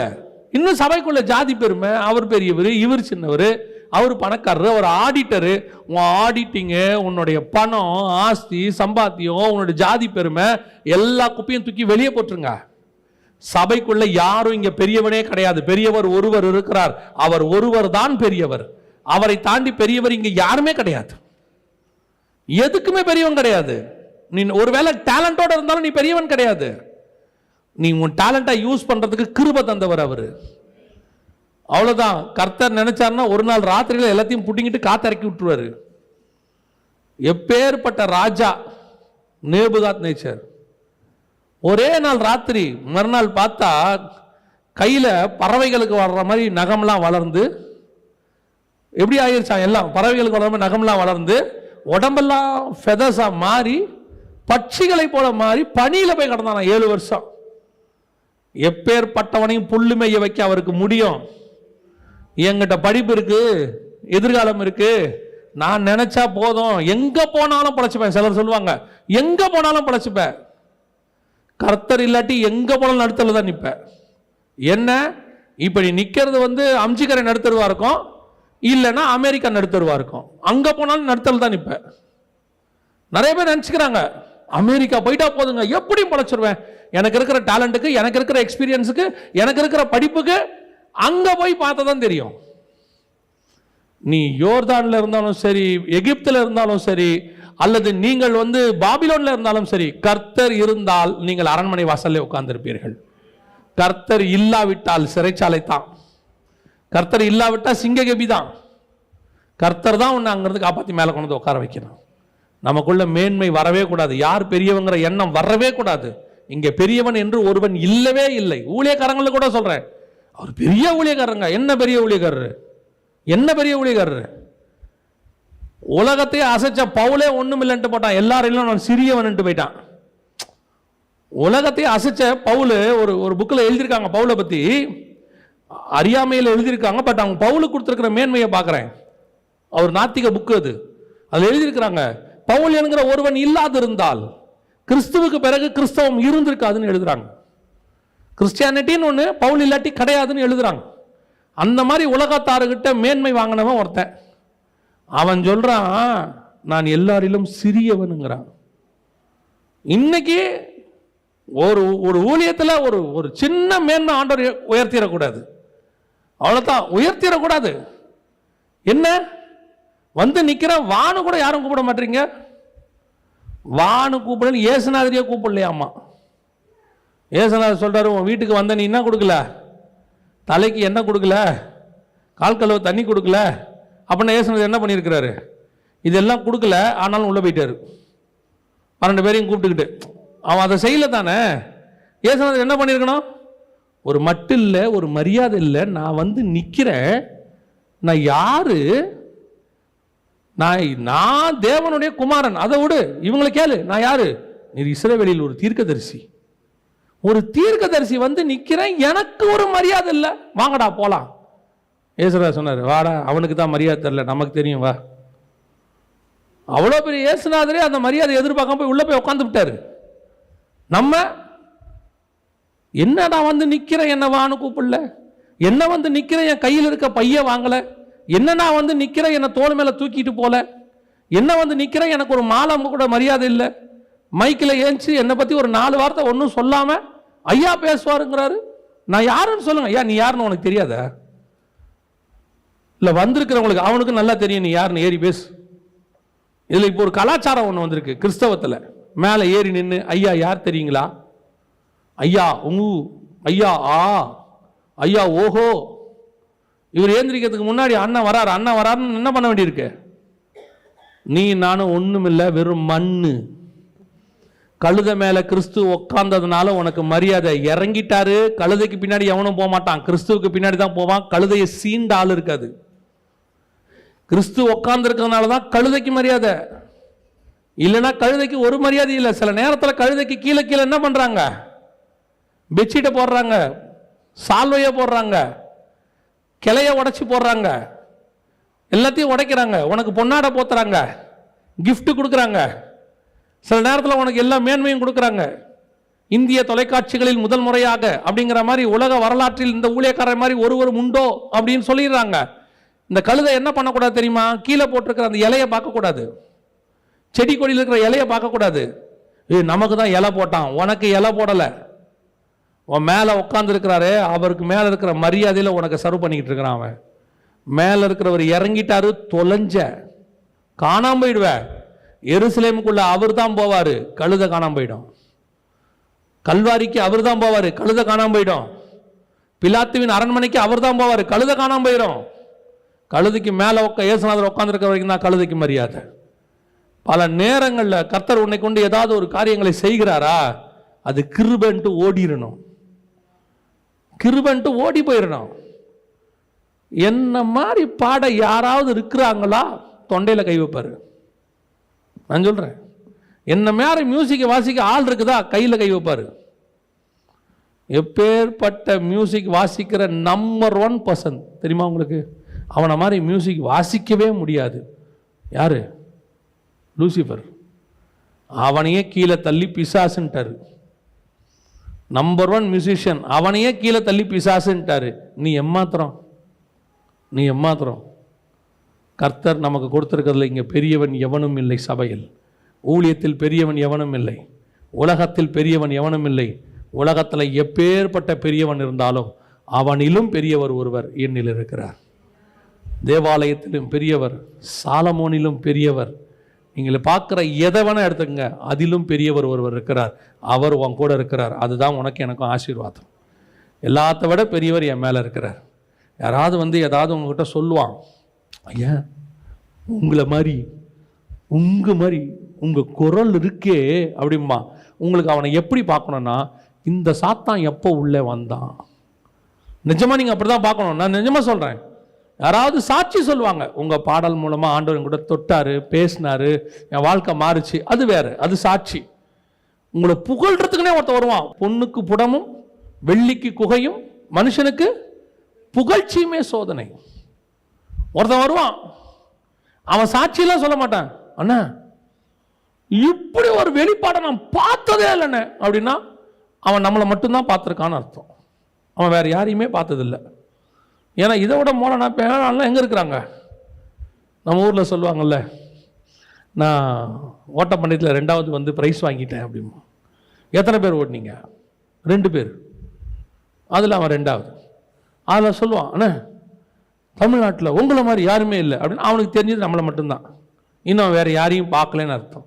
நமக்கு தெரியணும், இந்த பையன் சொல்கிறது பொய், நீ யாருன்னு யாருக்கு தெரியும்? நமக்கே தெரியும். நம்மில் ஒருவனும் இங்கே பெரியவன் என்று இல்லை, இங்கே ஒருவனும் சிறியவன் என்று இல்லை. இங்கே ஒருவர் இருக்கிறார், அவர்தான் பெரியவர். நாம் அவர் அத்தனை பேருக்கும் வேலை செய்வதற்கு அழைக்கப்பட்டவர்கள். அல்லேலூயா. இது 2வது ஒரு மனம் இல்லாமல் போவதற்கு காரணம். கடைசியா ஒரு நெகட்டிவ் ஒரு மனம் இருக்கு. இந்த ஒரு மனம் வரக்கூடாது. புரியுதா? வாசிங்கள். யோவான் எழுதின சுவிசேஷம் 21ஆம் அதிகாரம் 3வது வசனம் வாசி. சீமோன் பேதுரு மற்றவர்களை நோக்கி, மீன் பிடிக்கப் போகிறேன் என்றான். அதற்கு அவர்கள், நாங்களும் உம்முடனே கூட வருகிறோம் என்றார்கள். அவர்கள் புறப்பட்டு போய் உடனே படவேறினார்கள். அந்த ராத்திரியிலே அவர்கள் ஒன்றும் பிடிக்கவில்லை. இது மிக முக்கியமான ஒரு மனம். இது வரைக்கும் ஒரு மனம் வரணும் தானே பார்த்தோம். இப்போ இந்த ஒரு மனம் வரக்கூடாது. இது என்ன ஒரு மனம் தெரியுமா? இயேசுநாதர் இல்லை, போய் 1 நாள் 2 நாள் தான் ஆகுது. புரியுதா? 2 நாள் தான் ஆகுது. அதுக்குள்ளேயே இவனுக்கு எதிர்காலத்தை பற்றின பயம் வந்துருச்சு. ஏன்? இயேசுநாதர் கூட இருக்கிற வரைக்கும் என்ன வரல? ஒரு கவலையும் இல்லை. இயேசுநாதர் எப்படி வச்சுருந்தாருன்னு கேட்டிங்கன்னா, 3.5 வருஷம் கூட வச்சுருந்தாரு. 3.5 வருஷமும் ஃபாஸ்டிங் கிடையாது, 3 வேளையும் சாப்பாடு. புரியுதா? யோவானுடைய சீசர்கள் கேட்குறாங்க இயேசுநாதர்கிட்ட. என்ன கேட்குறாங்கன்னா, யோவான் எங்களெல்லாம் ஃபாஸ்டிங் போட்டு சாப்பிடிக்கிறான். ஆக்சுவலாக இருதயத்தில் அதான் எண்ணம், யோவான் எங்களுக்கு ஃபாஸ்டிங் போடுறாரு, இவங்களுக்கு நீங்கள் ஃபாஸ்டிங் போடுறது இல்லையா அப்படின்னா, இயேசுநாதர் என்ன சொல்லணும்னா, இவெல்லாம் இருக்க மாட்டான்டா அப்படி தான் நியாயமாக சொல்லணும். அவர் அப்படி சொல்லலை. அவர் டீசெண்டாக சொல்கிறாரு, மணவாளன் எடுக்கப்படும் காலம் வரும், அப்பொழுது அவர்கள் உபவாசம் இருப்பார்கள். ஏன்னா சாப்பாடு கிடைக்காதுன்னு அர்த்தம். 3 வேளையும் சாப்பாடு போதாத குறைச்சலுக்கு அப்பப்போ நல்ல விருந்து. சீமோன் வீட்டில் விருந்து, ஆயக்காரன் வீட்டில் விருந்து, எல்லா வீட்லையும் கூப்பிட்டு என்ன செய்வாங்க? நல்ல சாப்பாடு. யோசிச்சு பாருங்க, இயேசுநாதரை கூப்பிடணும்னா கூட 12 பேரை கூப்பிடணும். 12+1. இயேசுநாதரை குடும்பத்தோடு வாங்கன்னு சொன்னோம்னா முடிஞ்சு. எப்படி வருவார்? 13 பேர் வருவாங்க. அப்படி இறங்குவாங்க. வரவன் எல்லாம் சின்ன பசங்க கிடையாது. இப்போ பொதுவாக ஒரு குடும்பத்தோடு கூப்பிட்டோம்னா 2 பெரியவங்க 2 சின்ன பசங்க இருப்பாங்க. இதில் 13 பெருசு. அப்படியே உள்ள அப்படி வருவாங்க. பத்தாததுக்கு எந்த அற்புதம் செஞ்சு முடித்தாலும் மிச்ச மீதியை யார் எடுத்துப்பா? இவங்க எடுத்துருவாங்க. கூட நிறைய அள்ளுங்கள், 12 பேர் எடுத்துருவான். மிச்ச மீதி ஃபுல்லாக இங்கே தான், வேறு யாருக்கும் கொடுக்கறதில்ல. அதை விட முக்கியம் என்ன பண்ணுவான் தெரியுமா? அவனுக்கு இந்த ஓய்வு நாள், நல்ல நாள், கெட்டது நாள்னு கிடையாது. எந்த பக்கம் போனாலும் வயலில் இருக்கிறத கடிச்சு குறித்து சாப்பிட்டுட்டே போவான். வயலில் இருக்காங்க, அவன் ஓய்வு நாள் ஆண்டவர் சொல்கிறார், அவனுக்கு ஓய்வு நாளாவது நல்ல நாளாவது அவன் பாருன்னு சாப்பிட்டு போயிட்டே இருப்பான். எங்கேயும் விட்டு வேற கொடுக்க மாட்டார் இவர். யாருக்கிட்டையும் என்ன செய்ய மாட்டார்? பிள்ளைகளை விட்டு கொடுக்க மாட்டார். இவர் தனியாக, இவருக்கு தெரியும், வாங்க தின்னுங்க, சாப்பிடுங்க, நல்லா சாப்பிடுங்க. ஒரு நாள் வரும். எனக்கு ரொம்ப ஆச்சரியப்பட்ட ஒரு விஷயம் பைபிளில் என்னன்னு கேட்டிங்கன்னா, யோவான் எழுதின சுவிசேஷம் 4ஆம் அதிகாரத்தில் இருக்குது. இயேசு சமாரிய ஸ்திரீ கிட்ட பேசிகிட்டு இருப்பார். பேசிகிட்டு இருக்கும்போது இவங்கெல்லாம் எங்கே போயிருந்தாங்கன்னு வசனம் சொல்லணும். அழகாக இருக்கும். யோவான் 4:7 வாசிங்க. அவருடைய சீஷர்கள் போஜன பதார்த்தங்களை கொள்ளும்படி ஊருக்குள்ளே போயிருந்தார்கள். நல்லா கவனிச்சு பாருங்க, உலகத்திலேயே ஒரு ஆளுக்கு சாப்பாடு வாங்க 12 பேர் போனது இவனுங்க தான். நல்லா பார்த்துருக்கீங்களா? நம்ம 12 பேருக்கு சாப்பாடு வாங்க ஒரு ஆள் போவோம், மிச்சம் மீதி இல்லைன்னா 2 பேர் போவோம், வாடா தூக்கிட்டு வரலான்னு 2 பேர் போவோம். ஒத்த ஆளுக்கு சாப்பாடு வாங்க எத்தனை பேர் போயிருக்காங்க? அப்படின்னா என்ன அர்த்தம் யோசிச்சு பாருங்க. நீ போனால் ஆளுக்கு 4 இட்லி வாங்கிடுவா, பத்தாது. நம்ம எல்லாரும் போவோம், ஃபுல் மீல்ஸ் முடிச்சிடுவோம். இவர் ஒருத்தருக்கு என்ன பண்ணிடுவான்? எப்படி பாருங்க, அருமையான சீஷர்கள். அவனெல்லாம் ஒன்றும் செய்யவே முடியாது. அதில் வந்து வேற என்ன தெரியுமா கேட்பான்? ஒரு ஆளுக்கு தான் சாப்பாடு வாங்கிட்டு வந்திருக்கான். அதுலேயும் என்ன தெரியுமா சொல்லுவான்? அவருக்கு யாராவது போஜன பதார்த்தம் கொடுத்திருப்பார்கள், இதையும் சாப்பிடலான்னு பிளான் பண்ணுறான் அவன். எப்படி பாருங்க சீஷர்கள், அப்படி ஒரு சீஷர்கள். இப்போ ஒரே ஒரு நாள் இயேசு இல்லைங்க, சிலுவையில் வச்ச மறுநாள் நடக்கிற சம்பவம். 2 நாள் இயேசு இல்லை. வசனம் சொல்லுது, வாருங்கள் நம்ம என்ன செய்வோம்? ஏன் கொடுக்கிற வரைக்கும் இயேசு கூட கரெக்டாக இருப்போம், இல்லாவிட்டால் பேக் டு த பெவிலியன், எங்கே வந்தோமோ அங்கேயே போயிடுவோம். உன்னை 3 வருஷம் நாங்கள் எதுக்கு கூப்பிட்டோம்? பரலோகம் உங்களை எதுக்கு முன்குறிச்சிச்சு? எதுக்கு உங்களை வேறு பிரிச்சோம்? எதுக்கு இவ்வளவு உன்னை வந்து உருவாக்கணும்? ஒரு 3 நாள் கூட உன்னால சாப்பாடு இல்லாமல் என்ன செய்ய முடியல? உன் வசதி வாய்ப்புகளை குறைச்சிக்க முடியல. ஒரு 3 நாள் கூட உன்னால என்ன செய்ய முடியல? தேவன் கூட இருந்ததுல இருந்து கொஞ்சம் குறையல உனக்கு. கொஞ்சம் குறைஞ்ச உடனே அடுத்து என்னது? நான் திருப்பி அங்கேயே போறேன். ஏன்பா சர்வைவலுக்கு என்னப்பா பண்றது? சாப்பாட்டுக்கு என்ன பண்றது? அவர் பாட்டு சொல்லாம கொள்ளாம போயிட்டாரு. திடீர்னு சொல்லாம கொள்ளாமையும் போல, அவர் சொல்லிக்கிட்டே இருக்காரு. கடைசியா என்ன பிடிக்க போறாங்க, என்ன அடிக்க போறாங்க, நான் 3 நாள்ல உயிர் தெழுவேன், 3ஆவது நாள் வந்துடுறேன். யோசித்து பாருங்க, இவர் 3 நாள் உயிர் தெழுவேன்னு சொன்னதை யார் ஞாபகம் வச்சிருக்கிறா தெரியுமா? ஆசாரியர்கள் ஞாபகம் வச்சிருக்கிறாங்க. அவன் சொல்றான், 3ஆம் நாளில் அந்த எத்தனை உயிரோடு கூட வருவான் என்று சொன்னான், கல்லறைக்கு காவல் போடுங்கன்னு. அவன் ஞாபகம் வச்சிருக்கிறான். யாருக்கு ஞாபகம் இல்லை? கூட இருந்த சீஷர்களுக்கு ஞாபகம் இல்லை. அதுக்குள்ள என்ன பண்ணிட்டான்? வாங்க மீன் பிடிக்க போலாம். ஏன் இன்னும் இப்படி 3 நாளா சாப்பிடாம எப்படி இருக்கிறது? 3 நாளா அவரும் போயிட்டாரு, ஒன்றும் கொடுக்காம போட்டாரு. போனவர் கொஞ்சம் வெள்ளி காசியாவது கொடுத்துட்டு போயிருக்கணும் இல்லையா? மிச்சம் மீதி 12 கூடையை கொடுத்துருந்தா ஒரு 3 நாளைக்கு அது ஓட்டி இருக்கலாம். ஏன் எகிப்திலிருந்து கொண்டு வந்த மாவு 2.5 மாசம் வந்துச்சு. 2.5 மாசம் கழிச்சு தான் அவங்க முறுமுறுத்தாங்க தேவனை பார்த்து. இவன் 3 நாளைக்குள்ளே ஆண்டவர் விட்டு போயிட்டான். பின்மாற்றம். இதுக்கு ஒரு மனம் நாங்களும் வருகிறோம். எவனாவது சொன்னானா, டே ஆண்டவர் 3 நாள்ல வரேன்னு சொல்லியிருக்கிறார், வெயிட் பண்ணுவோம். ஏன் அதுக்குள்ள மீன் பிடிக்க போகணும்? கர்த்தர் நமக்கு ஒன்றும் சொல்லலையே. அவர் நம்மளை எருசலேமில் தானே தங்கி இருக்க சொல்லியிருக்கிறாரு, நான் வந்துறேன்னு சொல்லியிருக்கிறாரு. ஒருத்தனாவது தோல் மேல சாஞ்சவனும் சொல்லல, தூரம் ஓடனவனும் சொல்லல.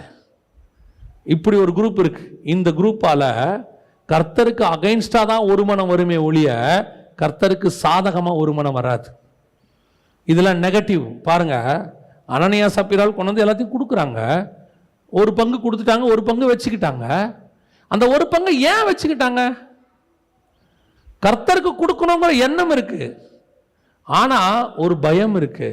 எல்லாத்தையும் கொடுத்துட்டோம்னா நம்ம என்ன ஆகும்? இதே ஒரு மனம் யாருக்கு வருது? மனைவிக்கும் வருது. அதனால்தான் பேதுரு கேட்கிறான், இதற்கு நீங்கள் ஒருமனப்பட்டது என்ன? அவங்களுக்குள்ள என்ன வந்துருச்சு? பேதுரு அப்படிதானே சொல்றாரு. வாசிங்க அந்த வசனத்தை வாசிங்க. பேதுரு அவளை நோக்கி, கர்த்தருடைய ஆவியை சோதிக்கிறதற்கு நீங்கள் ஒருமனப்பட்டது என்ன? இதோ உன் புருஷனை அடக்கம் பண்ணினவர்களுடைய கால்கள் வாசற்படியிலே வந்திருக்கிறது, உன்னையும் வெளியே கொண்டு போவார்கள் என்றான். நீங்கள் ஒருமனப்பட்டது என்ன? எது? தேவனுக்கு அகைன்ஸ்டா யோசிக்கிறதுக்கு ஒரு மனம், கர்த்தருக்கு அகைன்ஸ்டா யோசிக்கிறதுக்கு ஒரு மனம். இன்னைக்கு ஒரு குரூப் அப்படி இருக்கு. கர்த்தர் சபையில ஒரு திட்டத்தை கொடுக்கிறாரு, ஏதோ ஒன்று ஊழியக்காரன் வழியா சொல்றாரு. ஒரு கூட்டம் அப்படியே ஒரு மனதோட அதை எதிர்க்கும். ஆண்டவர் சொல்லுவாரு, அதை ஒரு மனதோடு கூட எதிர்க்கும். தேவன் ஆரோனை தெரிந்து கொண்டார். கராக கூட்டத்தார் என்ன பண்றாங்க? ஒரு பெரிய கூட்டம் ஒரு மனதோடு கூட என்ன செய்யறாங்க? அவனுக்கு எதிராக. இந்த ஒரு மனம் வரக்கூடாது. இந்த ஒரு மனம் வரவே கூடாது சபையில். கர்த்தருக்கு அகைன்ஸ்டான ஒரு மனம், இது பின்மாற்றத்தினுடைய அறிகுறி. இவர்களை வைத்துக்கிட்டு எழுப்புதல் வராது. இன்னைக்கு எழுப்புதல் கூட்டம் நடத்துகிறாங்க நிறைய பேர். தயவு செய்து எழுப்புதல் கூட்டத்துக்கு அடிப்படையான ஃபார்முலா இது. இந்த மாதிரி ஆட்கள், ஏன்னா பைபிளில் அவர்கள் வந்தார்கள், ஒருமனப்பட்டு வந்தார்கள், அவங்க எல்லாம் கூடி ஜெபித்தார்கள், எழுப்புதல் வந்தது. இவங்களும் அந்த வசனத்தை வச்சுக்கிறாங்க, கூடி ஜெபிக்கணுன்றாங்க, எழுப்புதல் வருங்கிறாங்க. நான் சொல்றேன், எழுப்புதல் வருவதற்கு முன்பதாக கர்த்தர் 3 வருஷம் இவங்களை ரெடி பண்ணியிருக்கிறார். அந்த 3 வருஷம் ரெடி பண்ணியும் ரெடி ஆகாமல் 3 வருஷம் கழிச்சு இவங்க ரெடி ஆகுறாங்க. அப்பதான் இவங்களை வச்சு பெரிய காரியம் செய்ய முடிஞ்சிச்சு. இன்னைக்கு நாம எப்படிப்பட்டவங்களா இருக்கிறோம்? தேவனுக்கு அகைன்ஸ்டா, தேவ ஊழியக்காரங்களுக்கு அகைன்ஸ்டா கூடுறதுல ஒரு குரூப் இருக்குது. அவங்களுக்கு எதிராக பேசுறதுக்கு ஒரு குரூப், அகைன்ஸ்டா பேசுறதுக்கு ஒரு குரூப் ஒரு மனதோட கூடும். கர்த்தருக்கு என்று ஏதாவது செய்யறதுக்கு இது ஒரு மனமா கூடாது. எழுப்புதலுக்கு ஒரு மனமா வராது. ஆண்டவர் நீ பெரியவன் நான் பெரியவன் விட்டுறா எல்லாரும் சமம், அதுக்கு ஒரு மனம் வராது. அது எப்படிங்க? நாங்க இன்னாரு, நாங்க பிறக்கும் போதே அதுல பிறந்தோம், பிறக்கும் போதே இதுல பிறந்தோம்,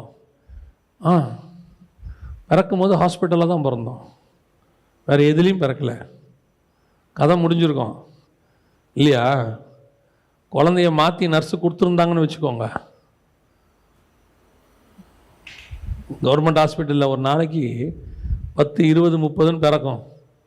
திடீர்னு குழந்தை மாற்றி கொடுத்துட்டாங்கன்னு வச்சுக்கோங்க, நமக்கு தெரியலன்னு வச்சுக்கோங்க. இப்போ நீங்கள் நினைக்கிற அதுலேருந்து இதில் வளர்ந்துக்கிட்டு இருக்கோம். அது கர்த்தர் நமக்கு கொடுத்ததெல்லாம் நல்லது. இதில் நம்ம யாரும் எதுலேயுமே பெரியவங்க கிடையாது, எதுலேயும் பெரியவங்க கிடையாது. இன்றைக்கி சபைக்குள்ள இதுக்கு ஒரு மனம் வரக்கூடாது. அது எப்படிங்க? அதெல்லாம் விட்டு கொடுக்க முடியாது. நாமெல்லாம் ஒன்றா இருந்து இதை எதிர்க்கணும். கர்த்தர் உங்களை விரும்பலை, உங்களை கொண்டு கர்த்தர் காரியங்களை வாய்க்க பண்ண முடியாது. உன்னுடைய சபையில் எழுப்புதல் வராது. உன்னை வச்சு கர்த்தர் எழுப்புதலை கொண்டு வர முடியாது. யாரை கொண்டு தெரியுமா கர்த்தர் காரியங்கள் செய்ய முடியும்? இந்த உலக பிரகாரமான காரியங்களை எதையும் பார்க்காம, பரலோகம் எனக்கு ஒரு திட்டம் வச்சிருக்குது, அந்த திட்டத்தை நான் சுமந்து கொண்டு போகிறேன். இப்போ எருசலேமில் அவங்க ஒருமனப்பட்டாங்க, அடுத்த அதிகாரத்தில் சிதறடிக்கப்பட்டாங்க. 5ஆம் அதிகாரத்தில் அவங்க சிதறடிக்கப்பட்டாங்க.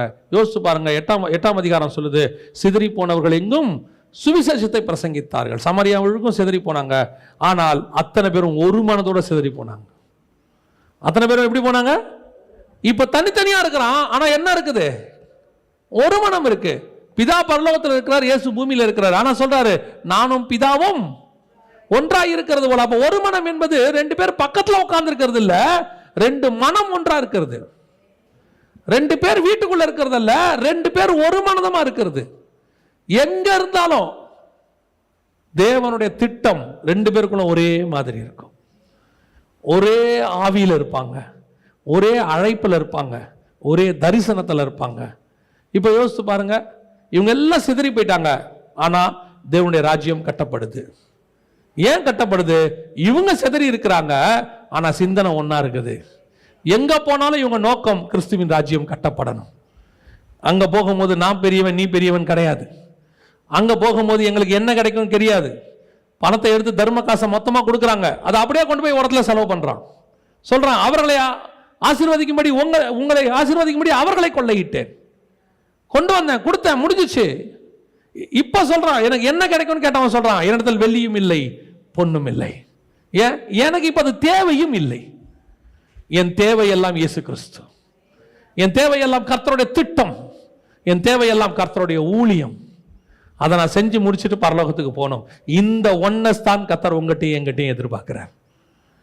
இன்னைக்கு என்ன, வரும்போதே ஒரு நோக்கத்தோடு தான் வரா. சிலர் ஊழியத்துக்கெல்லாம் கூப்பிடும் போது அந்த ஊழியத்தில் அவங்களே சொல்கிறாங்க, நீங்கள் வந்தீங்கன்னா உங்களுக்கு ஒரு கிஃப்ட் கொடுப்பாங்க, நீங்கள் வந்தீங்கன்னா திரும்பி போகும்போது உங்களுக்கு ஏதோ. அவங்க வந்து ஏன் கொடுக்குறாங்கன்னா, ஐயோ கஷ்டப்பட்டு வராங்களே, திரும்பி போகும்போது கஷ்டப்படக்கூடாது, ஒரு வழி பயணப்பாதையை கொடுத்தாலாவது அவங்க என்ன செய்வாங்க, கஷ்டம் இல்லாமல் திரும்பி போவாங்களேன்னு அவங்க கொடுக்குறாங்க. ஆனால் இவன் எதுக்கு வரான் தெரியுமா?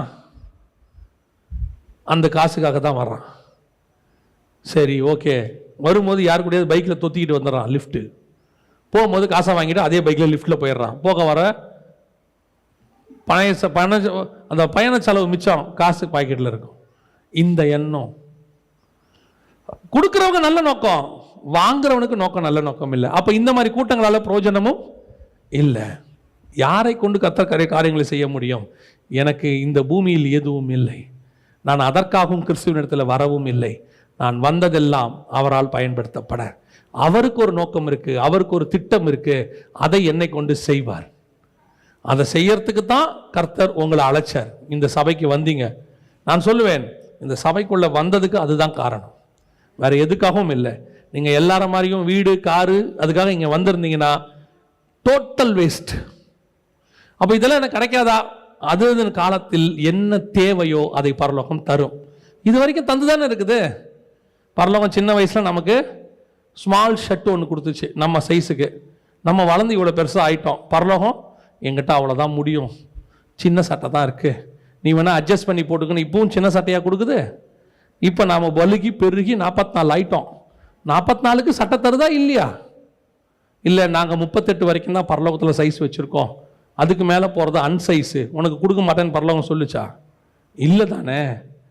பரலோகம் சொல்லிச்சா உனக்கு வெள்ளை கலர் புடவை மட்டும்தான் நான் கொடுத்துருக்கேன், நீ சிவப்பு கலரில் புடவை எடுத்தால் நான் உனக்கு தரமாட்டேன்னுச்சா? பரலோகம் உனக்கு என்ன கலரில் தேவையோ எடுத்துக்கோன்னு சொல்லுது. இன்னைக்கு பரலோகம் கொடுக்காமையா இருக்கு? அவரையே தந்தவர் மற்ற எல்லாவற்றையும் அருளாதிருப்பது எப்படி? பரலோகம் தருங்க, ஆனால் என் தேவை அதல்ல, என் தேவை பரலோகம். ஏதாவது ஒன்று உங்களுக்கு கிடைக்கலையா? உங்கள் கணவர் வாங்கி கொடுக்கலையா? உங்கள் மனைவி மூலமா உங்களுக்கு கிடைக்கலையா? உடனே மனைவி கிட்ட சண்டை. உங்கள் அப்பா ஒன்றும் செய்யலை, உங்கள் அம்மா ஒன்றும் செய்யலை. ஏன் செய்யணும்? உனக்கெல்லாம் பொண்ணு கொடுக்கறதே பெரிய விஷயம், எதுக்கு உனக்கு கொடுக்கணும்? ஏதோ கொடுத்தாங்க சோத்திரம். கர்த்தர் ஏன் உனக்கு பொண்ணு கொடுத்தாரு? நான் மாமனார் வீட்டிலேருந்து ஒரு உதவியும் இல்லைங்க.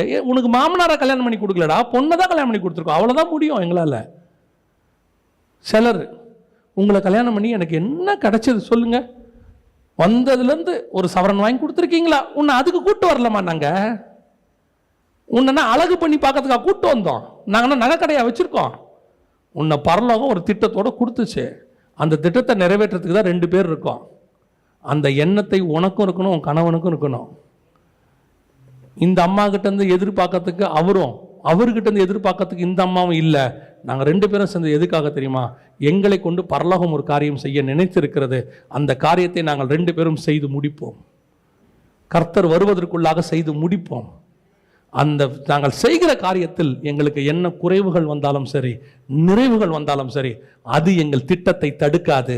நாங்கள் தேவனுடைய திட்டத்தை செய்து முடிச்சுட்டு பரலோகத்துக்குள்ளே பிரவேசிப்போம். அல்லேலூயா. அப்படிப்பட்ட கணவன் மனைவி இருக்கிற வீடும், அந்த கணவன் மனைவி இருக்கிற சபையும் ஆசீர்வதிக்கப்படும். நம்ம ஜெபம் பண்ண போகிறோம். தேவ சமூகத்தில் ஆண்டவரை நோக்கி பார்க்க போகிறோம். எல்லா கண்களை மூடுவோம். பரலோகம் உங்களை என்னையும் அழைச்சதுக்கு ஒரு பெரிய திட்டம் இருக்கிறது.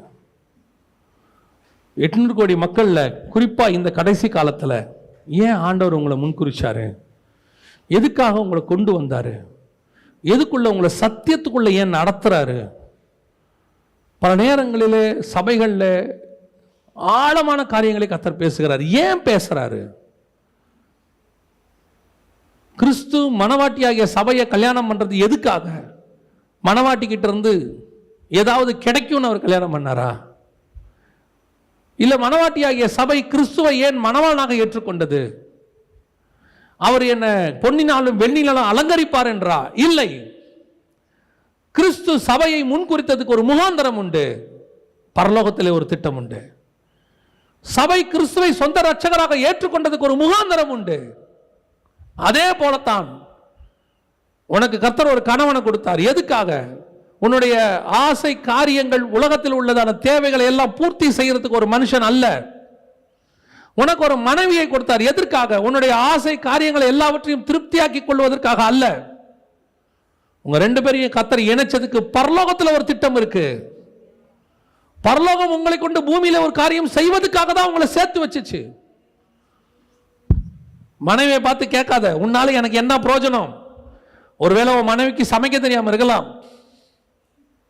ஒருவேளை உன் மனைவிக்கு நீ எதிர்பார்த்த அளவுக்கு இல்லாமல் இருக்கலாம். நீ எதிர்பார்த்த அழகு இல்லாமல் இருக்கலாம். கணவனை பார்த்து கேட்காத, உன்னால எனக்கு என்ன பிரயோஜனம்? நீ எதிர்பார்த்த அளவுக்கு உன் கணவன் சம்பாதிக்காதவனாய் இருக்கலாம். நீ எதிர்பார்த்த அளவுக்கு உன் கணவன் உனக்கு பொருட்களை வாங்கி கொடுக்க கூட தகுதி இல்லாதவனாய் இருக்கலாம். ஆனால் பரலோகம் இணைச்சது அதுக்காக அல்ல. அதுக்காக அல்ல. உனக்கு கணவனை கொடுத்தது, உனக்கு மனைவியை கொடுத்தது பரலோகத்தினுடைய திட்டத்தை நிறைவேற்றுவதற்கு. உங்கள் மூலமாக பரலோகம் வேணும்னு வச்சிருக்கு. நீ சாகும்போது 10 சவரனோட சாகணும் என்பது பரலோகத்தினுடைய திட்டம் அல்ல. நீ சாகும்போது பெரிய பாஸ்டரா ஒரு பெரிய ஊழியக்காரனா சாகணும் என்பது பரலோகத்தினுடைய திட்டம் அல்ல. பரலோகத்துடைய திட்டம் உங்க 2 பேர் மூலமா பூமியில செய்ய வேண்டிய காரியத்தை செய்து முடிப்பது. அதற்கு யூ நீட் ஒன்னஸ். அந்த ஒன்னஸ் இல்லாம உன்னை வச்சு வேற எதுவுமே செய்ய முடியாது.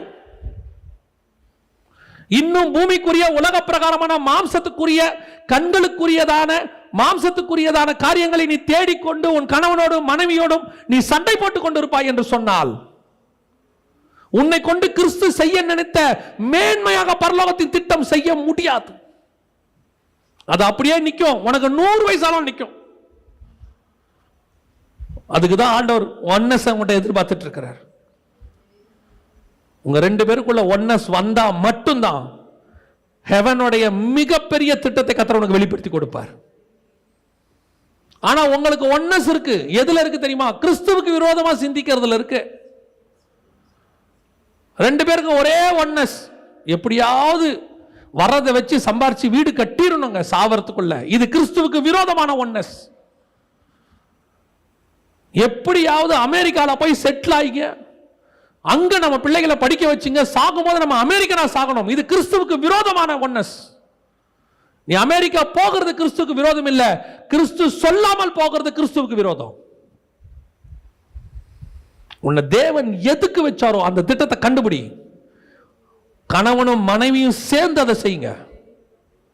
அப்படிப்பட்ட கணவன் மனைவி இருக்கிற வீடு தான் ஒன்னஸ் ஆன வீடு.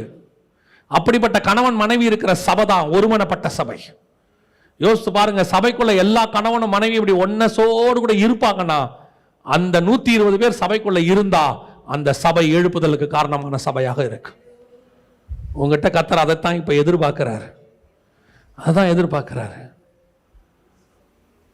ஆண்டவர் உனக்கு ஒரு பெரிய திட்டத்தை வச்சிருக்கிறாரு.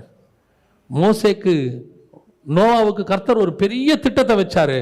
அந்த திட்டத்தோட அவன் மனைவி ஒத்து போனதுனால இந்த உலகத்தில் உள்ள சகல ஜீவராசிகளும் காப்பாற்றப்பட்டது. அதோடு கூட உன் குடும்பமும் காப்பாற்றப்பட்டது. அந்த திட்டத்தை, அந்த ஹெவன்லி பிளானை 2 பேரும் சேர்ந்து செய்யணும். ஆபிரகாமுக்கு பரலோகத்தில் ஒரு திட்டம் இருந்தது, அது சாராளோடு கூட சேர்ந்து இருந்தது. அதை 2 பேரும் சேர்ந்து செய்யும் போது ஈசாக்கு கிறிஸ்துவின் சந்ததியை உருவாக்குறவனாய் மாறினான். அதுதான் கர்த்தர் உங்ககிட்ட கேட்கிறாரு. உலக பிரகாரமா கணவனுங்கிட்ட சின்ன சின்ன காரியத்துக்கெல்லாம் சண்டை போட்டுக்கிட்டு இருக்காதீங்க. ஒருவேளை மனைவியால நீங்க நினைச்சபடி இருக்க முடியாட்டி அவகிட்ட சின்ன சின்ன காரியத்துக்கெல்லாம் சண்டை போட்டுக்கிட்டு இருக்காதீங்க. ஏன், நீ எதிர்பார்க்கிற எத்தனையோ காரியங்கள் உன் மனைவி மூலமாக உனக்கு செய்ய முடியாமல் போகலாம். ஆனா ஒண்ணு மட்டும் நினைச்சுக்கோ, இவளை கர்த்தர் எனக்கு கொடுத்தது என் ஆசை இச்சைகளை தீர்த்துக் கொள்வதற்கு மட்டுமல்ல, இவள் மூலமாய் பரலோகத்தினுடைய திட்டத்தையும் சேர்த்து செய்வதற்கு. உன் மூலமாய் உன் கணவன் மூலமாய் உனக்கு கிடைக்க வேண்டிய சில காரியங்கள் உனக்கு கிடைக்காமல் போகலாம். மேபி அடிப்படை காரியங்கள் கூட உனக்கு கிடைக்காமல் போகலாம். ஆனால் கர்த்தர் சொல்றாரு, அது இல்லாவிட்டாலும் பரவாயில்லை, அவன் மூலமாய் உன் மூலமாய் பரலோகத்தில் நான் செய்ய வேண்டிய ஒரு மகப்பெரிய திட்டம் இருக்கிறது. ஆண்டவர்கிட்ட கேளு, ஆண்டவரே எதற்காக என்னை இணைத்தீங்க? நாங்கள் எதுக்காக ஒருமனப்பட்டு வந்தோம்? ஏன் எங்களுக்குள்ள ஒருமனமே வரமாட்டேங்குது? ஏன் எங்களுக்குள்ள பிரச்சனை போய்கிட்டே இருக்கு? ஏன் இந்த பிரச்சனையை பிசாசு கொடுத்துக்கிட்டே இருக்கான்? அவனுக்கு நல்லா தெரியும், நீ அந்த ஒரு திட்டத்தில் நீங்கள் 2 பேரும் ஒன்னா சேர்ந்துட்டீங்கன்னா உங்களை தடுக்க முடியாதுன்னு அவனுக்கு நல்லா தெரியும். அந்த திட்டத்தை நீங்கள் 2 பேரும் சேர்ந்து கண்டுபிடிக்க முடியாதபடிக்கு அவன் பிரச்சனை பண்ணிக்கிட்டே இருக்கான். இன்னைக்கு ஆண்டவர்கிட்ட கேளு, ஆண்டவரே எனக்கு இன்னைக்கு நீங்கள் சொல்லி கொடுத்துருக்கிறீங்க ஆண்டவரே, இன்னைக்கு நான் உட்காந்து கண்டுபிடிக்கிறேன். 1000 குறை இருக்கட்டும் என் மனைவி கிட்ட, 1000 குறை இருக்கும் என் கணவன்கிட்ட, ஆனால் எங்களுக்கு ஒரு பாயிண்ட்டை நீங்கள் சேர்த்து வச்சிருப்பீங்க. அந்த பாயிண்ட்ல நாங்கள் போய் உட்காடுறோம் ஆண்டவரே. ஒப்பு கொடுப்போமா தெய்வ சமூகத்தில்? ஜெபிக்க விரும்புகிறவங்க கரங்களை ஆண்டவர்கிட்ட உயர்த்தி சொல்லுங்க, ஆண்டவரே இந்த நாள் எங்களுக்கு ஒரு பெரிய மாற்றத்தின் நாளாக இருக்கட்டும்பா, ஒரு விசேஷத்த நாளாக இருக்கட்டும் தகப்பனே. இங்கே நாங்கள் யாரும் இங்கே பெரியவங்க கிடையாது, சபையில் யாரும் பெரியவங்க கிடையாது. கணவனை விட மனைவி பெரியவ கிடையாது. மனைவியை விட கணவன் பெரியவன் கிடையாது. நான் அதிகம் சம்பாதிக்கிறேங்கிற திமிர் மனைவிக்கும் வரக்கூடாது. நான் ஆண் என்கிறத அகங்காரம் கணவனுக்கும் வரக்கூடாது. நாங்கள் இணைக்கப்பட்டதுக்கு, நாங்கள் ஒருமனப்பட்டால் மட்டும்தான் எங்கள் மூலயமா கர்த்தர் இதை செய்ய முடியும். ஒப்பு கொடுப்போமா தெய்வ சமூகத்தில்? ஜெபிக்க விரும்புகிறவங்க உங்கள் கரங்களை ஆண்டவருக்கு உயர்த்தி சொல்லுங்கள். ஆண்டவரே, உண்மை சந்திக்க நாங்கள் வரும்போது எப்படி அப்போஸ்தலர்கள் ஒருமனப்பட்டவர்களாக உண்மை சந்திக்க வந்தாங்களோ அதே மாதிரி நாங்களும் வரணும் ஆண்டவரே. எங்கள் சபை வரணும் ஆண்டவரே. ஏதோ ஒன்றை செஞ்சுட்டு உங்களை சந்திக்க நாங்கள் வரணும் ஆண்டவரே. எங்களுக்குள்ள இனி தேவையெல்லாம் நீங்கள் தான் ஆண்டவரே. எங்கள் தேவையெல்லாம் நீங்கள் தான். இங்கே நாங்கள் யாருமே பெரியவங்க இல்லை ஆண்டவரே. எங்கள் படிப்பு பெருசு இல்லை, எங்கள் அந்தஸ்து பெருசு இல்லை, நீங்கள் தான் பெரியவங்க ஆண்டவரே. கடைசியாக உங்களுக்கு விரோதமான ஒருமனப்பாட்டு எங்களுக்கு வரவே வேண்டாம் ஆண்டவரே. நீங்கள் விரும்புகிற ஒருமனம் எங்களுக்குள்ளே வரட்டும். ஒப்பு கொடுத்து ஜெபம் பண்ணுவோமா? எங்கள் சர்வ வல்லமையுள்ள ஆண்டவரே, இந்த அருமையான நேரத்துக்காய் ஸ்தோத்திரம். நாங்கள் ஒருமனப்பட்டு ஜெபிக்கிறோம் ஆண்டவரே. நீர் விரும்புகிற ஒருமனம் எங்களுக்குள்ளே வரட்டும். மகிமையுள்ள கரத்தில் எங்களை தாழ்த்துகிறோம். நீர் விரும்புகிற எழுப்புதல் எங்கள் மூலமாய் வரட்டும். எங்கள் ஆண்டவர் இயேசுவின் நாமத்தில் பிதாவே.